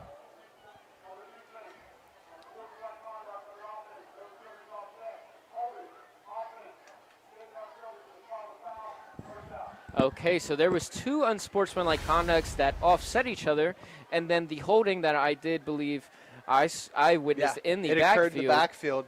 So yeah, it looks like there was a little bit of like a creative sequence there. You have the 2 unsportsmanlike conducts offset each other, but the Bulldogs still kind of shoot themselves in the foot, per se, with that holding call. Yeah, the holding is not something that you want to be fond of, especially all these penalty bugs. If you are Beth-Center, you don't want to be a habit of for the rest of the season. You want to make sure you have the discipline on the front line to not hold And you do have fast guys that you could just let the guy go, and they will be so elusive and juke somebody to be able to get out of that one, as Dingle takes the play right up the middle for about 2-yard gain. Yeah, that was just Devin Dingle pounding it right up the middle. Yes, fast time at Carmichaels High indeed. I believe that, it's kind of unfortunate that the offsetting penalties and the holding call took back that run by Dingle, because that run was just absolutely sensational. Great effort by Dingle, and hopefully he keeps it up in the second half. As we look at about a 2-second and 20, it looks like, here for Beth-Center, as Dingle takes it up the middle and gets pushed forward for about 5 yards. So it will be 2nd and 15, I believe. Yeah, it is looking like it's going to be about 2nd and 15. Or actually third now. 3rd and 15, yes. But, if you're the Bulldogs, you want to try and break a big run here, try and get that first down. I don't really think that they should be throwing the ball per se at the moment, because you're not really sure what's going on there with your QB situation, but we shall see. As Devin Dingle actually looks to throw it downfield, sidearms it straight into the hands of number 12, Andrew Bauer. And that's just something you hate to see. Hit him right in his chest pad, and Dingle threw it right in between the numbers there. Yeah, it was just a bullet right at the chest of the Beth-Center receiver. And, Devin Dingle's just doing it all tonight. He's playing some quarterback, doing some wildcat, making some great plays on defense, but he's been really pounding the ball down the Mighty Mike's throats, just pounding through the line and just, keeping it up with that ground and pound offense. Yeah, and shout out, we got a little shot for the cheerleaders there. Shout out to them doing their thing, keeping the school spirits up for the Mighty Mikes, as they will get the ball, and it will be a good return, as he will take it straight out of bounds. Michael Robinson thought he had something there, put a little juke, and went straight out of bounds. That was the safest option for him, as they will get the ball around the 45-yard line. So we will see that. But another Twitter plug, CUTV_PA. Look at all the tweets that we send out. We'll be doing polls on the high school football pick'ems that will be coming out. And also, we will be tweeting out links in the near future. I believe today we were a little conglomerate with everything else going on, so we weren't able to send out a link for the live shoot. But in the future, you will be able to get those perks by following us on Twitter. And if you are watching live on CUTV Sports 1, welcome, as Kelly takes it almost for the first. Looks like it's going to be 2nd and 1. That was a solid draw play there for Kevin Kelly. He's really just establishing himself not only as a quarterback but as a runner in this game. And he's a huge key to the Mighty Mike staying in this game. Yes, major key alert, as DJ Khaled would say. So Kelly in the shotgun with, I believe that is Jacob Fordyce. And Kelly almost gets the first, but stopped short by a Beth-Center defender. That is number 3, Blaze Vilcos. And they will actually signal first down there. I believe they gave him a little bit of a spot of the ball there. Yeah, a little bit of a gratuitous spot, but that was a good run by Kelly. Looked like he was about to shake the defender up top, but then another defender came down low, took out his legs. But if he didn't get his legs taken out, that could have been a huge play for the Mighty Mikes. Yeah, it could have been a huge breakout run, as he is under center, hands it fullback dive, as they will gain a couple yards, and they're pushing forward still, as we saw that last year in last year's game here on CUTV. There was a lot of linemen getting behind the runners and pushing them forward into the end zone, as I believe that was the account for 2 touchdowns by the Mighty Mikes last year in their win. Yeah, that was a huge key last year for the Mighty Mikes. Looks like it's still working tonight. It's about second and 5 now, so let's see what happens here on this next play. As Kelly, Q-back draw, takes it to the right outside, breaks a tackle, cuts over the middle of the field, almost breaks another one, and gets tackled down at the 12-yard line. Kelly, he's doing it all. There's that huge breakout play we've been looking for, Devin. Kevin Kelly just takes it and just continues to run in open space, shakes some defenders for a huge gain. And this is some great field positioning for the Mighty Mikes. So let's see if they can come through here. Yes, they will have, technically, if they get the first down, they will have more than 4 plays here. If they say they get the first down on 3rd and 1, they'll have another round of plays since it's not 1st and goal yet. But you have Kelly alone in the backfield again and takes it to the right, breaks 3 tackles, and then is eventually brought out of bounds for 2nd and about 4. Yeah, that was a great little gain there for Kelly. He's really kind of just putting this Mighty Mike's offense on his back here, just getting it done with the legs. He is their quarterback, but he is really just establishing himself as a runner and as an athlete, and that is a major key so far in this game. Yeah, that's one thing that it's hard to predict with quarterbacks like Kelly if he is going to be able to throw the ball down the field, because we saw that earlier. He does have that in his arsenal. It's just a matter of fact, is he going to use it or not? And a lot of the empty back shotgun sets, he's ending up running instead of passing, but there's a timeout on the field. I believe we will stay here for this timeout. And Beth-Center knocking on the doors of the end zone here, trying to get the score back to where they want it to be. But here are some upcoming broadcasts. September 6th, Cal U at St. Anselm in New Hampshire. I believe me, Carl, Colin, Gary, and Tom will all be on that crew. September 13th, Riverview at Charleroi. And September 14th, Cal U versus Kutztown. And Kutztown, one of those colleges near my hometown. I know a lot of people on the Kutztown roster. Actually, Alex McKenzie, a freshman, incoming freshman for that defensive backs in Kutztown's defense.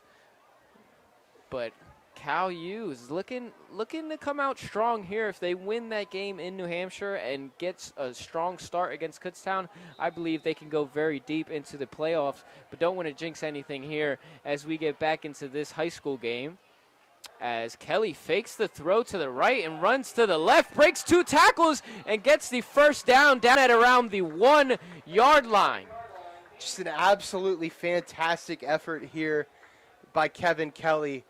Like I said, he's putting the offense on his back. He's putting the whole team on his back.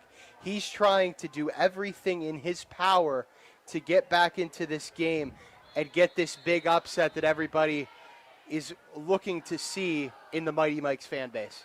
As there will be a timeout, I believe, by Beth-Center. 6:26 left in this one. The score is currently 25-14, so Carmichael's trying to get their points on the board, trying to break that 20 mark and get back into this game. But if you are watching this live right now, you are currently watching it on CUTV Sports 1, which is the YouTube page. And if you are not and watching it on CUTV, then subscribe to our CUTV Sports 1 YouTube page. We have everything from Caton's Corner to Push Our Buttons to High School Roundup. We have a plethora of different shows, and including a new one hosted by yours truly, Doug Lackey, about fantasy football.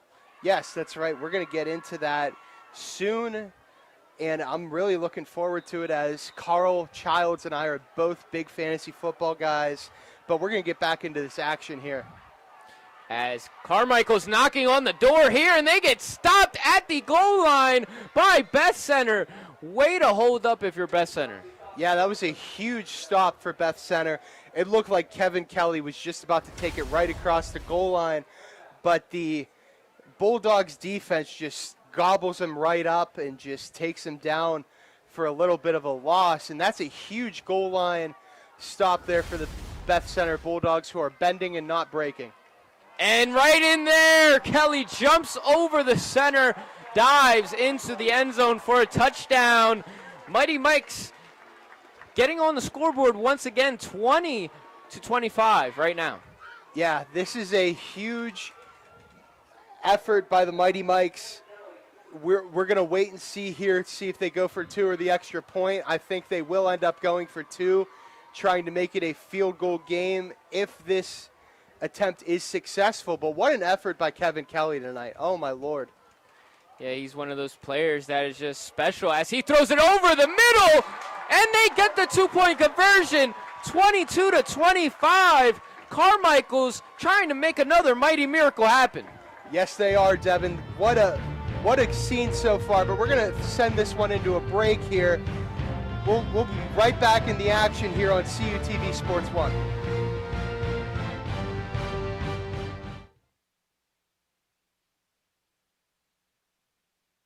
Pride and passion drives the Pennsylvania State Athletic Conference. From 55 NCAA championship teams, 294 individual national champs, and counting. Who's next? Make the PSAC yours. PSAC Proud is winning in athletics and in the classroom. Over 3,100 PSAC student athletes are honored as scholar athletes. It's a perfect mix of athletics and academics.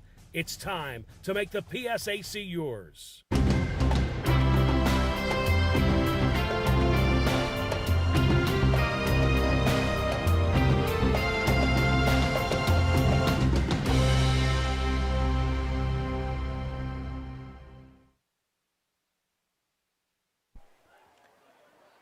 And welcome back at Coach's Field. Here we have a close nail biter. And the Carmichaels, the Mighty Mikes of Carmichaels have cut the lead down to 3 with that 2-point conversion. If you didn't see, we will have a replay after the kickoff as they will squib kick it, and he muffs it. So Beth-Center has to recover that one and just dives on it. That is just an absolutely perfect scenario for the Mighty Mikes. Great little bounce there. Gives the Beth-Center Bulldogs a little bit of bad field positioning. But here's the touchdown with Kevin Kelly just taking it in himself, jumping over the goal line. Little fake play. And here's the 2-point conversion to number 32, Hunter Voigthofer. Just an absolutely phenomenal display from the Mighty Mikes tonight, who are trying to pull off this huge upset of the Bulldogs. As the Bulldogs come back onto the field, getting ready to make a play of their own here, trying to keep the lead as the score is 25-22. Bulldogs are still up and still command this game with 5 minutes and 48 seconds left as Dominic's looking down the field, passes it in the flat to number 21, Ryan Lynch. And it will be about 2nd and 5. Yeah, it was a good little pass there by freshman quarterback Dominic Revy. He knows that he needs to rev it up here in this second half to continue to maintain the lead that Beth-Center established in the first half. This is a big moment for him, and he certainly doesn't want to waste it. Yeah, especially being a freshman, seeing his first little taste of high school football. Always loved the Friday Night Lights as they hand it off to Devin Dingle, and Devin Dingle breaks 1, breaks 2, almost breaks 3, and gets tackled after the first down at around the 35. Just another great run by Devin Dingle. He has been so dominant in tonight's game, and he has put on a huge performance in the absence of quarterback Colby Coons, and he has been a huge reason as to why the Beth-Center Bulldogs are still hanging around in this game. Yeah, very, very huge reason that they're winning this game right now. As Dominic's under center and gives it fullback dive straight up to Ryan Lynch as he just blazes through the line. Caught me off guard. Yeah, caught me off guard a little bit too. Looks like another one of those little FB dive fake plays kind of a la Mighty Mike's. They were running that play a lot in the first half, and that was really successful for them. But now Beth-Center kind of playing a little bit of a copycat, and it works in their favor. Yeah, being in that I formation, you want to be able to copy some plays, even though it was kind of a different setup that Carmichaels did, because they did the fake fullback and then hand it off to the next runner as they fall straight into the back of the blocker's arms, and that's Ryan Lynch again going nowhere with that run. 3rd and about 4 as Dominic will be going to get his play from coach. And Revy is just one of those quarterbacks, the freshman quarterbacks, that just is a pure passer. We have barely seen him run today. He's one of those pocket presence where I have not seen his deep ball yet, but we will have to see what Revy does at the end, near the end, crunch time of this one, as 3 minutes and 19 seconds is in this third quarter, as they do a sweep over to Devin Dingle. Dingle breaks 2 and then gets slammed by a Mighty Mike number 67, Elijah Smith. And he just breaks through everything and gets straight to Dingle, as it looks like they will be going for it on 4th and 4 here at about midfield. That was a huge play there for the Mighty Mikes. Hopefully they get a little repeat performance on this play, but things look like the Mighty Mikes are cooking here, Devin. Yeah, they're definitely cooking something up, and hopefully they can throw in one of those Philly special plays that we were talking about earlier, as Devin Dingle takes it himself and dives forward for the first and gets it to about the 49-yard line.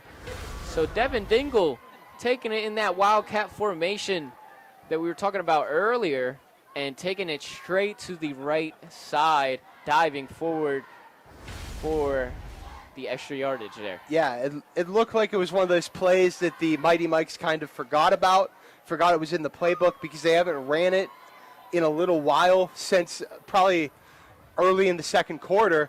So huge first down for Beth-Center. Yes, as Dominic Revy loses the snap and just dives on it. Smart play by the freshman, and not trying to pick that one up and make a hero play. Just dive on it and take the sack there, because you don't want to try and be a hero and then not scoop the ball up, and then they end up scooping the ball up, being one of the Mighty Mikes.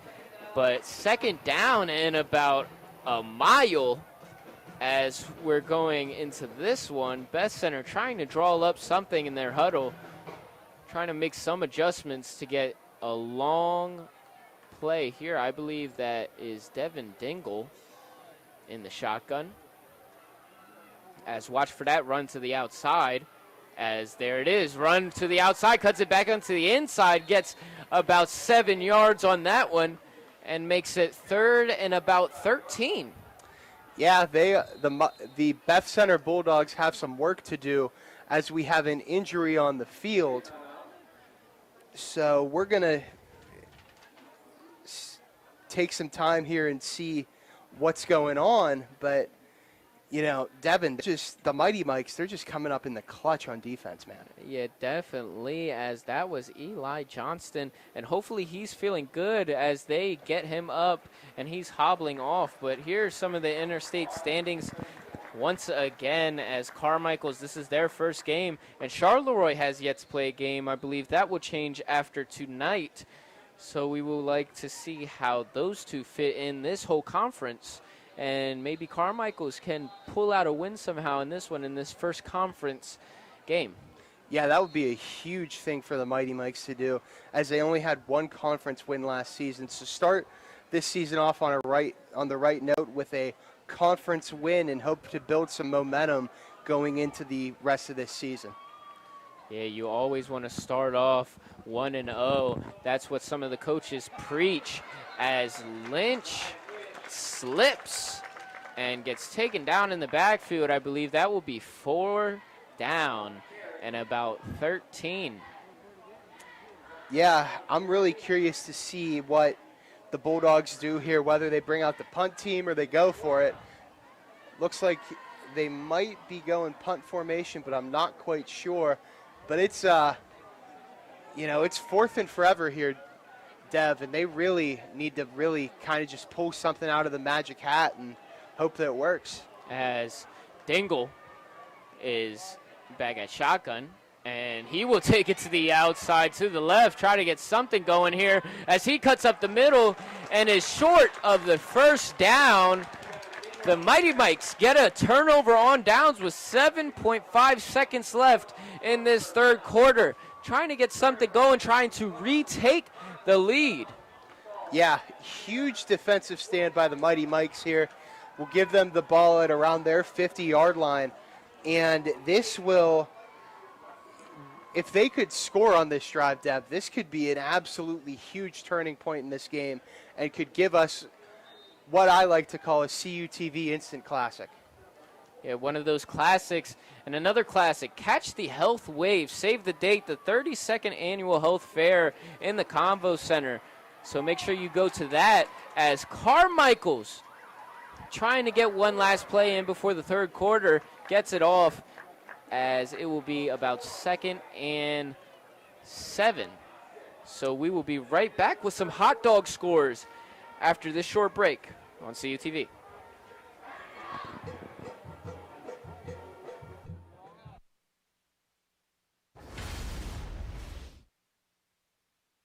Consider the future. Your future. At California University of Pennsylvania, you can build your life your way because we believe in you. We invest in you, empower you to create the future you envision. We give you the tools and teaching so you can rise up and achieve. Don't settle for someone else's vision of you. Build you at CalU. Visit us at calu.edu.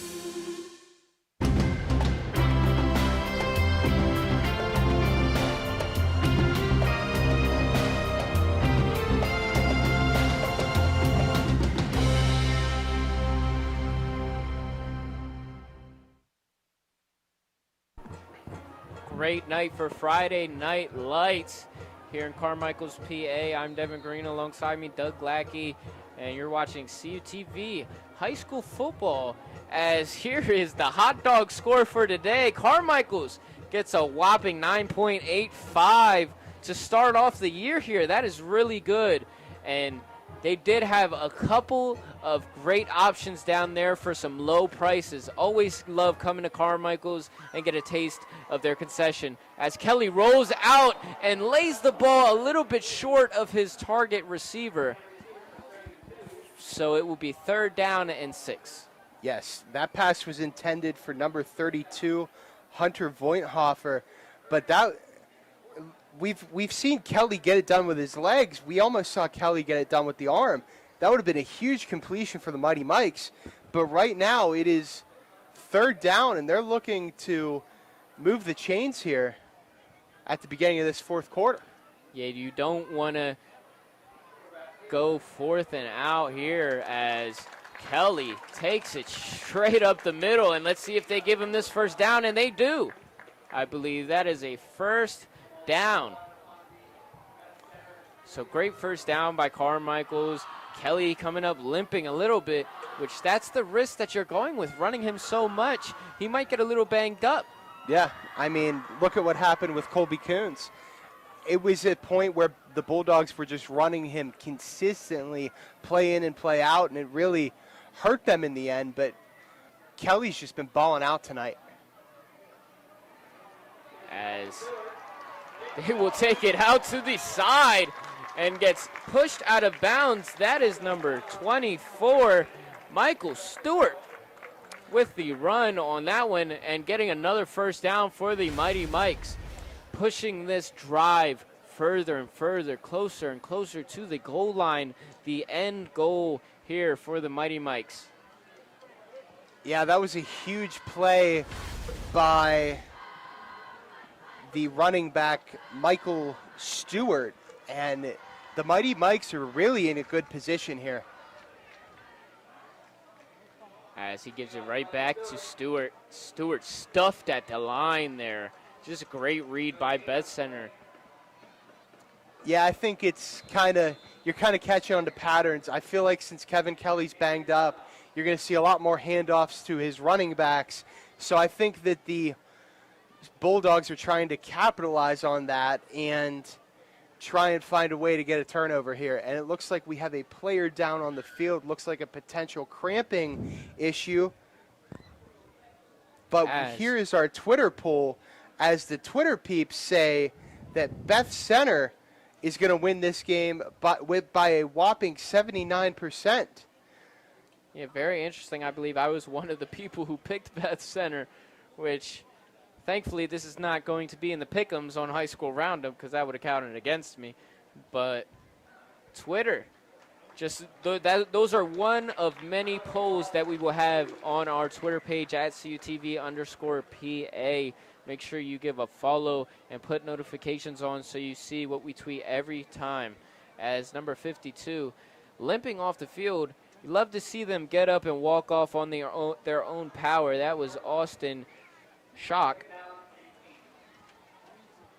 As it is second down and about 8 here for the Mighty Mikes, as Kelly is in shotgun, the empty shotgun format, and he will fake the pass and run straight up the middle and get about 4 to 5 yards on that one, and it will be third down. Yeah, it's good to see Kevin Kelly running the ball again there. Direct snap, takes it right up the middle for about a 4 or 5 yard gain.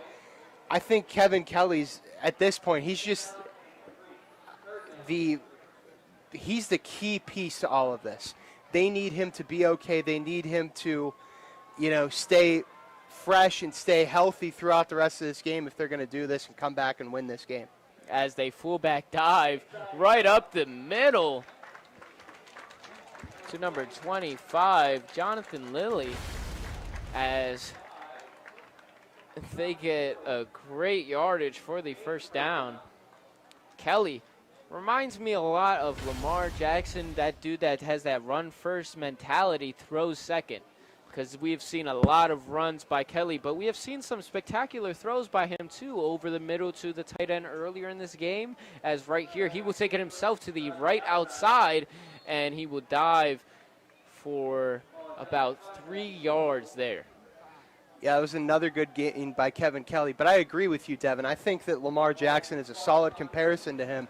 We were saying earlier in the broadcast about how the dual-threat quarterback is slowly taking the NFL by storm, and Lamar Jackson is the first person I thought of, and that is a great comparison for Kevin Kelly because he's been absolutely fantastic so far in this game. As he will take it right up the gut again, pushes through one defender, gets tackled by the other, and I believe that's a first down. So they will be at the 3-yard line, I think. And Carmichaels knocking on the doors to score here, trying to retake the lead. I believe the last lead they have, it was 14-12 in the second quarter. Yes, indeed it was, Devin, but this is a huge opportunity for the Mighty Mikes here, so let's see what happens. As Kelly kind of jumps, and they're signaling touchdown, and the ref shakes his head. Yeah, touchdown, Mighty Mikes. Kelly doing it all. Just another great play by Kevin Kelly, doing it himself, taking the ball right up the middle. Good improvisation there, too. It looked like it was a bit of a high snap.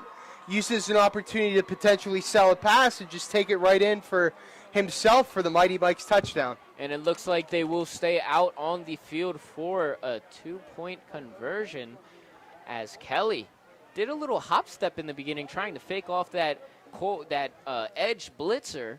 So trying to do a little fake there, jumps into the end zone, gets pushed.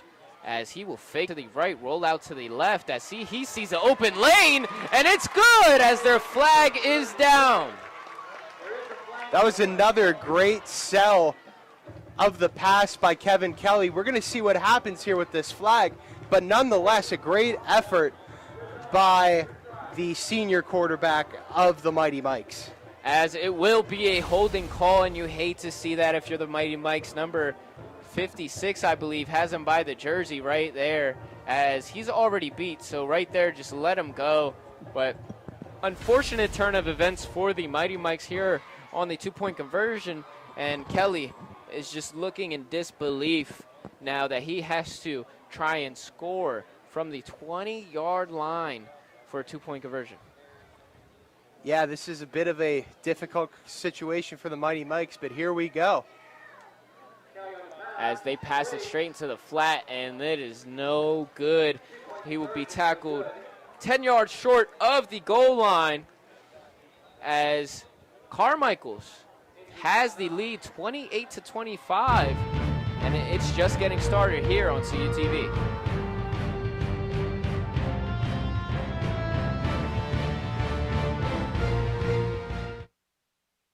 Pride and passion drives the Pennsylvania State Athletic Conference. From 55 NCAA championship teams, 294 individual national champs, and counting. Who's next? Make the PSAC yours. PSAC Proud is winning in athletics and in the classroom. Over 3,100 PSAC student athletes are honored as scholar athletes. It's a perfect mix of athletics and academics. It's time to make the PSAC yours.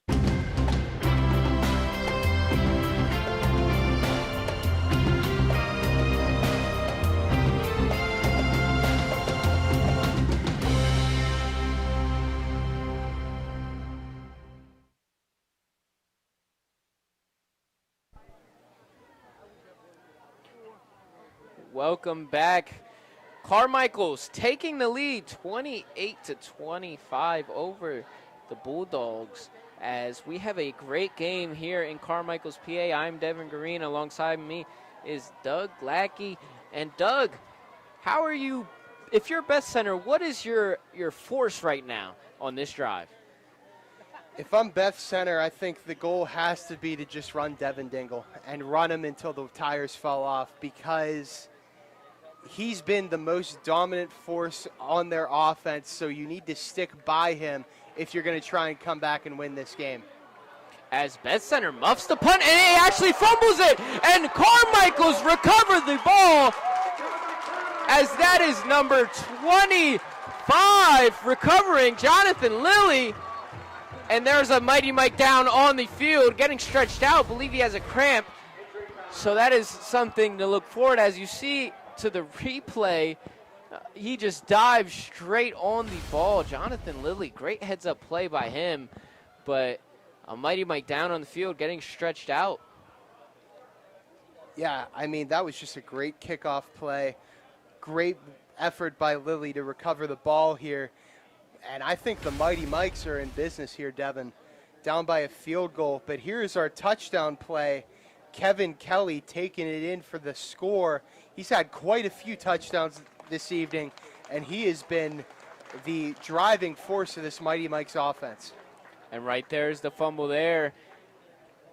Mighty Mikes trying to make a miracle happen here. First conference game, trying to be 1-0, and first game of the season for them, trying to be 1-0, but Beth-Center slipping away from this one. See if the Mikes can really put this one away with a touchdown here.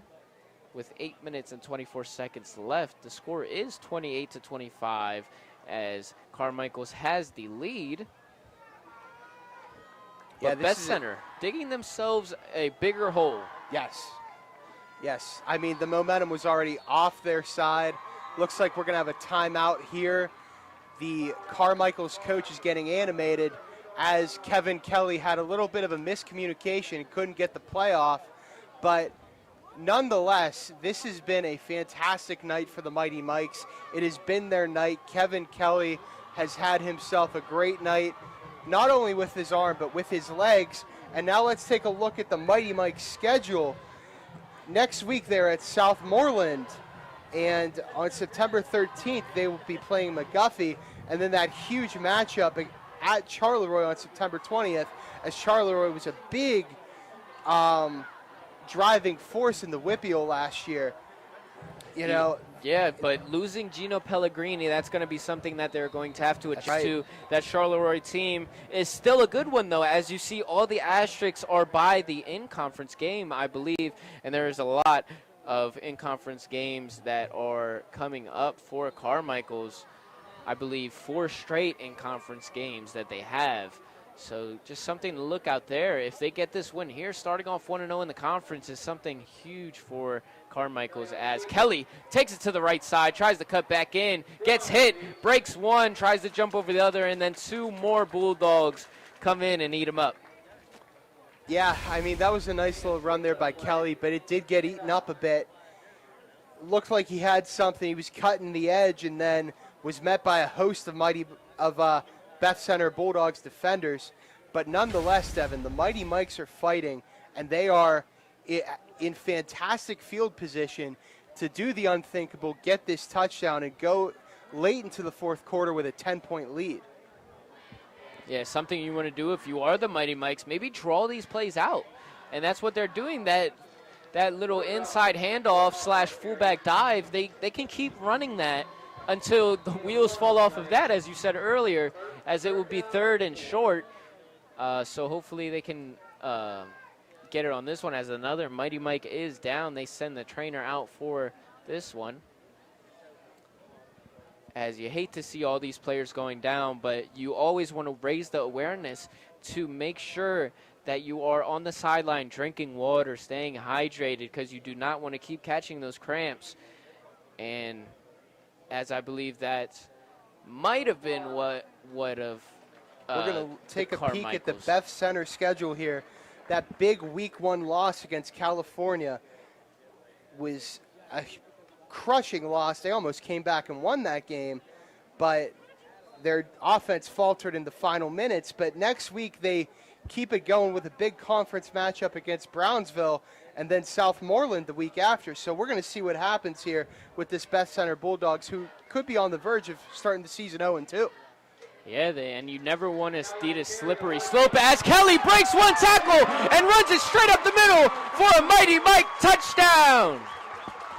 Absolutely fantastic play by Kevin Kelly. He's fired up, and rightfully so. He runs around with the football, does the little 300 Are You Not Entertained celebration.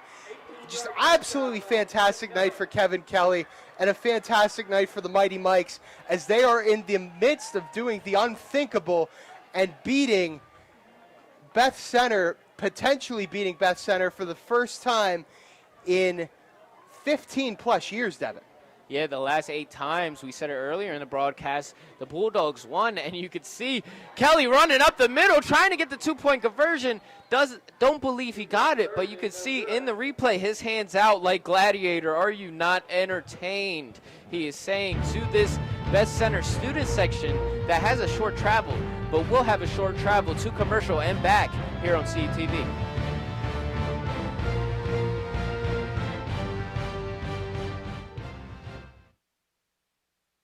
145 over 92. 180 over 111. I had a heart attack and a cardiac arrest and then a stroke. Your blood pressure numbers could change your life. If I would have followed a treatment plan, I would not be in this situation. Lowering your high blood pressure could save you from a heart attack or stroke. If you've stopped your treatment plan, restart it or talk to your doctor about creating one that works better for you. Start taking the right steps at manageyourbp.org. Now I'm, trying to get better, stronger than ever.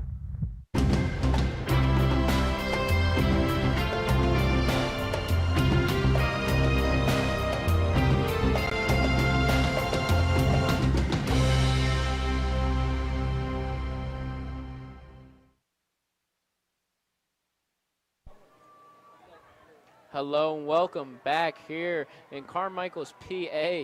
We have a matchup for the ages here as Carmichaels facing the Beth-Center Bulldogs as they currently hold the lead 34-25. Who would have ever thought the Mighty Mikes taking over the Bulldogs and sending them to the pound?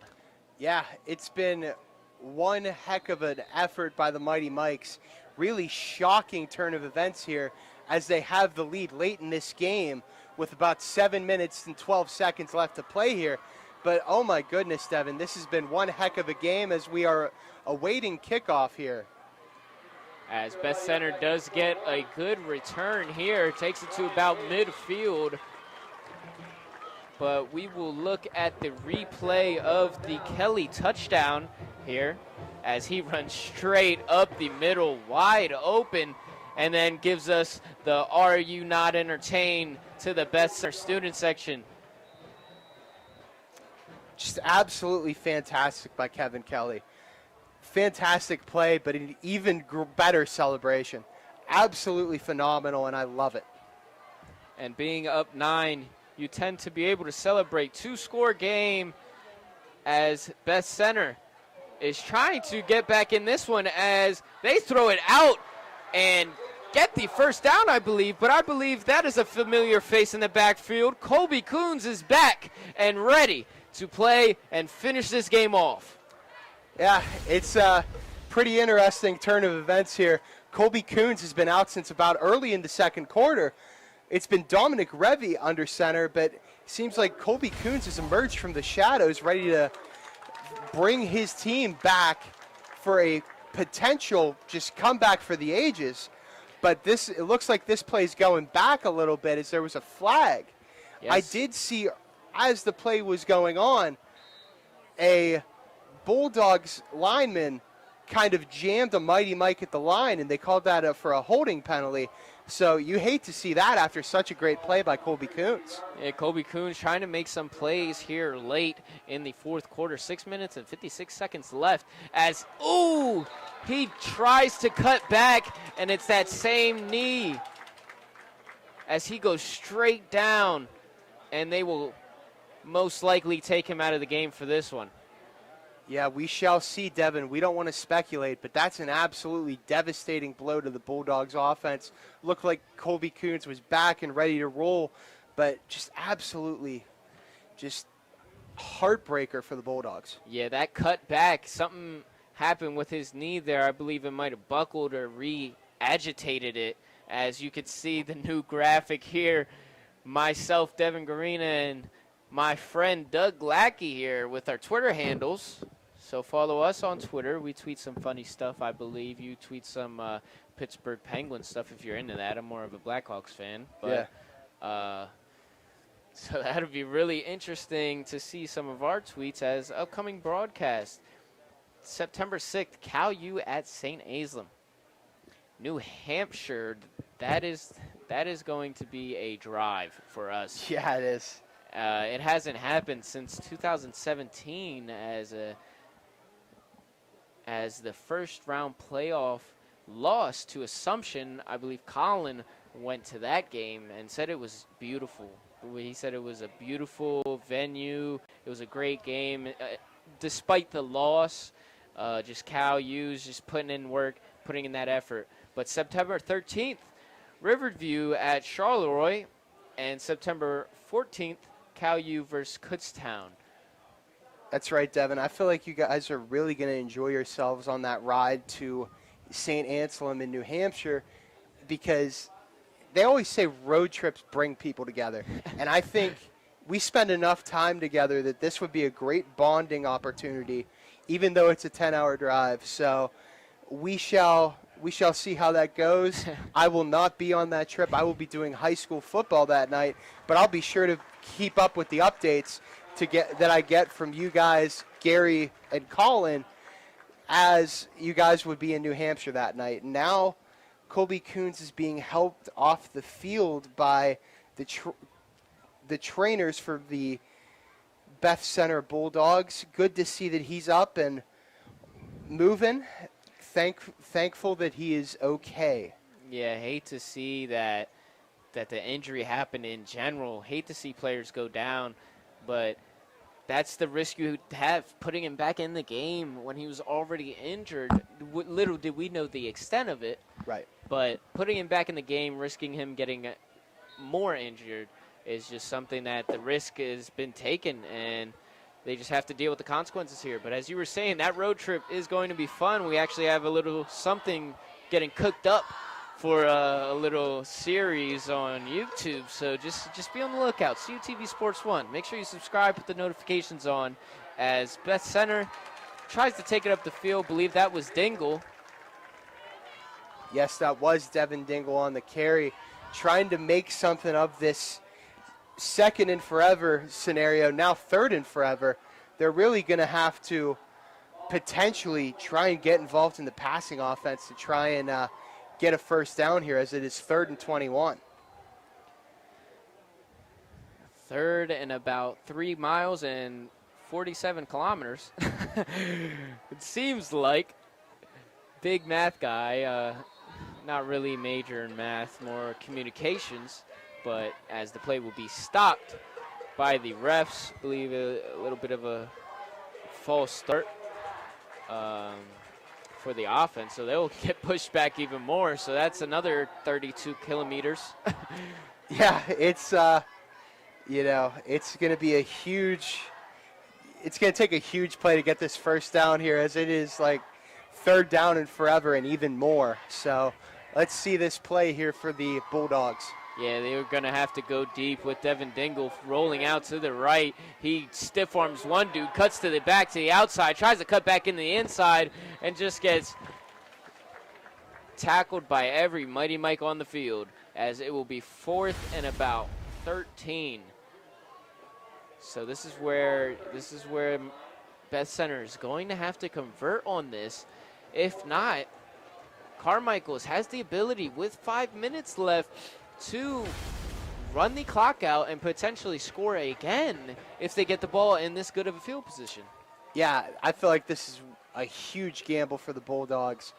Could really give the Mighty Mikes great field position if they do not execute. Hopefully that is not the case for their sake, but let's see the play here. As he will get tackled straight into the backfield. Ryan Lynch slipping up on the field and getting tackled in the backfield short of the first down. So it'll be turnover on downs. The Mighty Mikes will take over at about the 38-yard line. Yeah, this is a huge opportunity for the Mighty Mikes here. You have a great opportunity to just run the clock out a little bit and put this game away, put it on ice. And make sure that Kelly stays healthy in these last minutes. 4 minutes and 40 seconds left. Just hand it off, do that fullback dive just like that. Gain about 5 yards on that. So that is very efficient play. I believe they have yet to get a bad yardage play on that fullback dive or inside handoff, which one you ever want to classify that as. But Kelly, just make sure that he isn't the one running and putting himself into danger. That's right. It's going to be a little interesting playbook, I believe, throughout the rest of this game on offense for the Mighty Mikes, because you want to protect Kevin Kelly. He seems like a guy that you can build around this season, and the last thing you want to do is, get him injured trying to just put a game away with a few minutes left. As he will take it straight up the middle, quarterback dive, as it will be 3rd and short. That's one of those risky plays, but it's one of those safer risky plays that is, as it is just a dive up the middle for the quarterback, not more like a run to the outside, try and juke and potentially get something happening there. But Kelly is just doing it all, as he will push again forward for the first down, and they keep it rolling here in Carmichaels, PA. Just absolutely fantastic effort here by Kevin Kelly. As they say in the NFL, rumble, baby, rumble. Just keep running this ball, keep killing the clock, and get this much-needed touchdown to put this one on ice and tie it up with a pretty bow if you're the Mighty Mikes, because this has been their night, and they want to continue this night for the rest of this game. Yeah, and Carmichaels trying to get that whipped cream with the cherry on the top, and they want to go for that touchdown. I can see it in everybody's eyes on the sideline. All the coaches are getting pumped up, and they hand it straight up the middle, and he breaks one, almost breaks two, and is down for another Mighty Mike first down. That was a huge run there. They're really just getting ready to set themselves up in a fantastic position. That was number 24, Michael Stewart, on the play. Great play by the sophomore running back, and he's had a great effort tonight thus far alongside Kevin Kelly. He looks like a guy that this Carmichaels football program could build around. Yes, indeed, and I thought Jonathan Lilly and Bailey Jones were going to have more of an effect, but they did both have their footprints in this game. But Bailey last year took over this game scoring 2 touchdowns at the end of the game and the 2-point conversion. But as they give it to Stewart, again, Stewart cuts to the outside, breaks one, and almost breaks the second one, gets took down by 2 Bulldogs there by gaining only about 2 yards, maybe 1 on that one. Yeah, just another run play there from Michael Stewart. I think they're going to rely on him heavily in these last 2 minutes as they try to get the touchdown and wrap this one up. But we are now under the 2-minute mark. There's about 1 minute and 54 seconds left in this game. And if Carmichaels can get this touchdown, it might be all over for the Bulldogs. Carmichaels, Kelly gives it to the fullback, kind of an inside handoff now that I'm looking at it again, to Jonathan Lilly. And Lilly's one of those guys, being a senior running back, just has that mentality and the poise that can finish a game here, especially a big game like this, in conference game, as the clock is ticking. 1 minute and 15 seconds left in this one here at Coach's Field. Looks like the Mighty Mikes might have another mighty miracle on their hands as they're sending Beth-Center student section home, as you can hear some of the people waving bye, saying bye to that student section. As Kelly hands it off, and Stewart takes it to the outside, gets drugged down, and that is 4th down.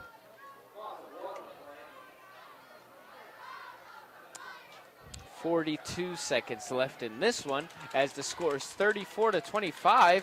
Mighty Mikes have the lead. Looks like they will be keeping the lead. Doesn't look like any comebacks are going to happen here, especially being a 2-possession game. So we will see. Everybody is getting hyped up, the home crowd, everybody on the bench telling people to cheer. This is a great victory for Carmichaels. Way to start off the season 1-0 in conference and overall. And Beth-Center on a slippery slope right now, being 0-2, as Stewart gets the ball up the middle. Believe it's a turnover on down, so they will have to stop the clock with 3.6 seconds left. But it looks like this one is far from over. Yeah, this one could be far from over, Devin. There could be just a bit of a miracle play, but still, it's a 9-point lead. There's no way they can come back, so let the Mighty Mikes have this one. This was their night, and just what a game. Yeah, definitely, especially being 3.6 seconds. I can't even think of one person that can run down the whole field in 3.6 seconds. So yeah, it's definitely out of the question. We can safely say that the Mighty Mikes have sealed this victory and upset, starting off the season 1-0, as they will just take a knee, and the Mighty Mikes win in Carmichaels, PA at Coach's Field. Great matchup, great play by both sides. Carmichaels staying on top, 1-0 in the conference and overall. 34-25 is your final score here. I am Devin Garina. Alongside me, Doug Lackey, and everyone on our crew, including Colin and Gary in the truck. Goodbye, stay classy, Carmichaels, and have a good one, everyone.